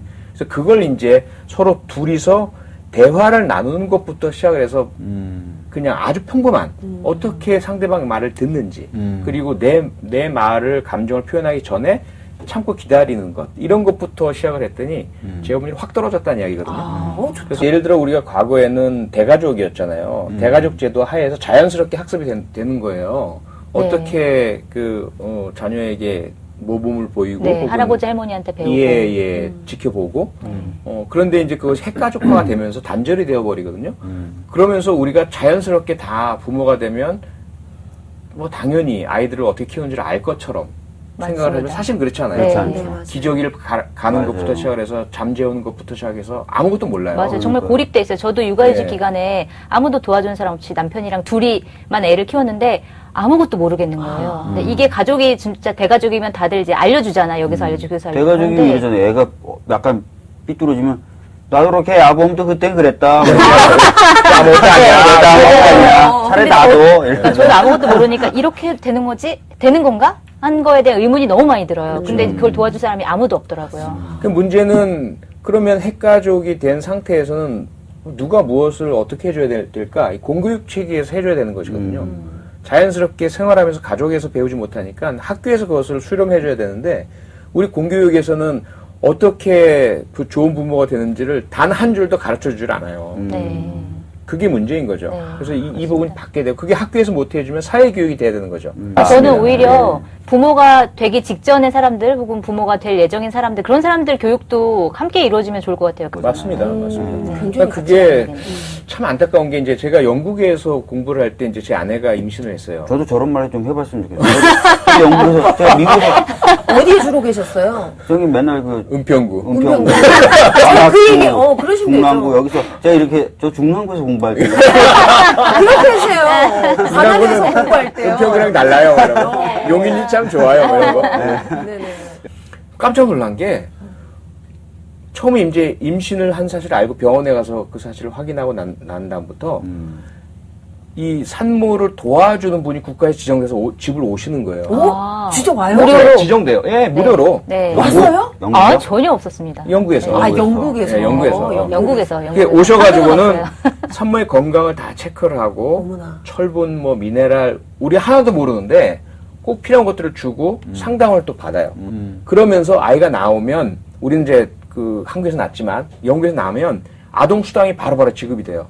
그러면서 아동수당을 주니까 그에 따라서 부모에게 조언도 하고 따르라는 권고도 해요. 맞아요. 그럼 그건 우리가 아동수당을 돈을 받으니까 네. 의무감이 생겨서 그걸 따라가게 돼요. 그러니까 자연스럽게 부모 교육이 가능해지는 거죠. 그러니까 이제 우리 문재인 정부에서 아동수당을 처음으로 지급하기 시작하지 않습니까? 네.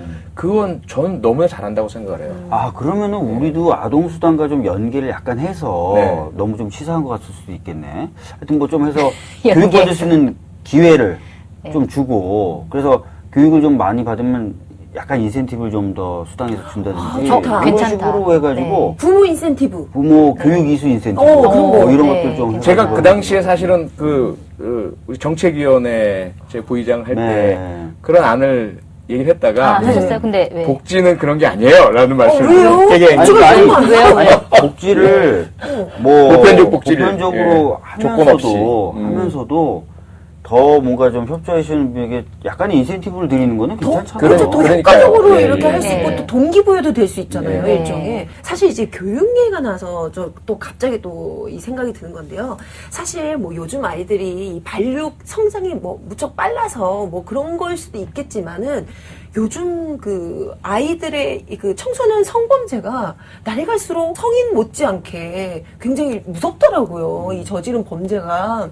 그래서 저는 좀 우리 성교육도 좀 아이들을 맞아요. 좀 제대로 시켰으면 좋겠다는 생각이 굉장히 많이 들거든요. 아니, 제가 요즘에 정확한 수치인지 모르겠는데 첫 성경험 연령이 13세래요. 초등학생들이 그런가요? 많이 13세라고 한대요. 그러는데요. 그래서 네. 그럼에도 불구하고 성교육은 70년대, 80년대 이루어졌던 내용, 그 다음에 굉장히 좀 나이가 돼야만 성교육을 하는 시기일 때니까 전혀 어떤 교육과 도움 없이 네. 첫 성경험을 다 한다는 거예요. 너무 충격적이죠. 네, 안타깝네요, 그러니까 진짜. 그런 부분도 좀 좀 네. 의원님들이 네, 좀 주세요. 한번 좀 도와주세요. 제가 이 얼마 전에 TV에서 저희 그 탤런트 그 배우 선배님이 이런 아이디어를 내셨는데 아이들을 위한 야동을 만들자. 오. 이게 나온 거예요. 네. 왜냐하면 사실 아이들은요 야동을 봐요. 네. 일일이 적어주세요. 그건 아닙니다. 그건 그건 저는 그건 아니에요? 잘못된 네. 접근이고요. 아 그래요? 네. 아까도 표정이 별로 안 좋으셨어요. 그러니까 표정이 굉장히 심각하시더라고요. 그거는 네. 위험한가요? 담배를 맛있게 피는 법을 알려주는 것 같은 아. 접근이에요. 그런가요? 그건 성을 부추기는 것이어서는 안 되는 것이고요. 자, 그렇다고 지금 말씀하셨어요. 예, 성의, 그러니까 아닌 걸로. 이게 성폭력의 본질은 성이 아닙니다.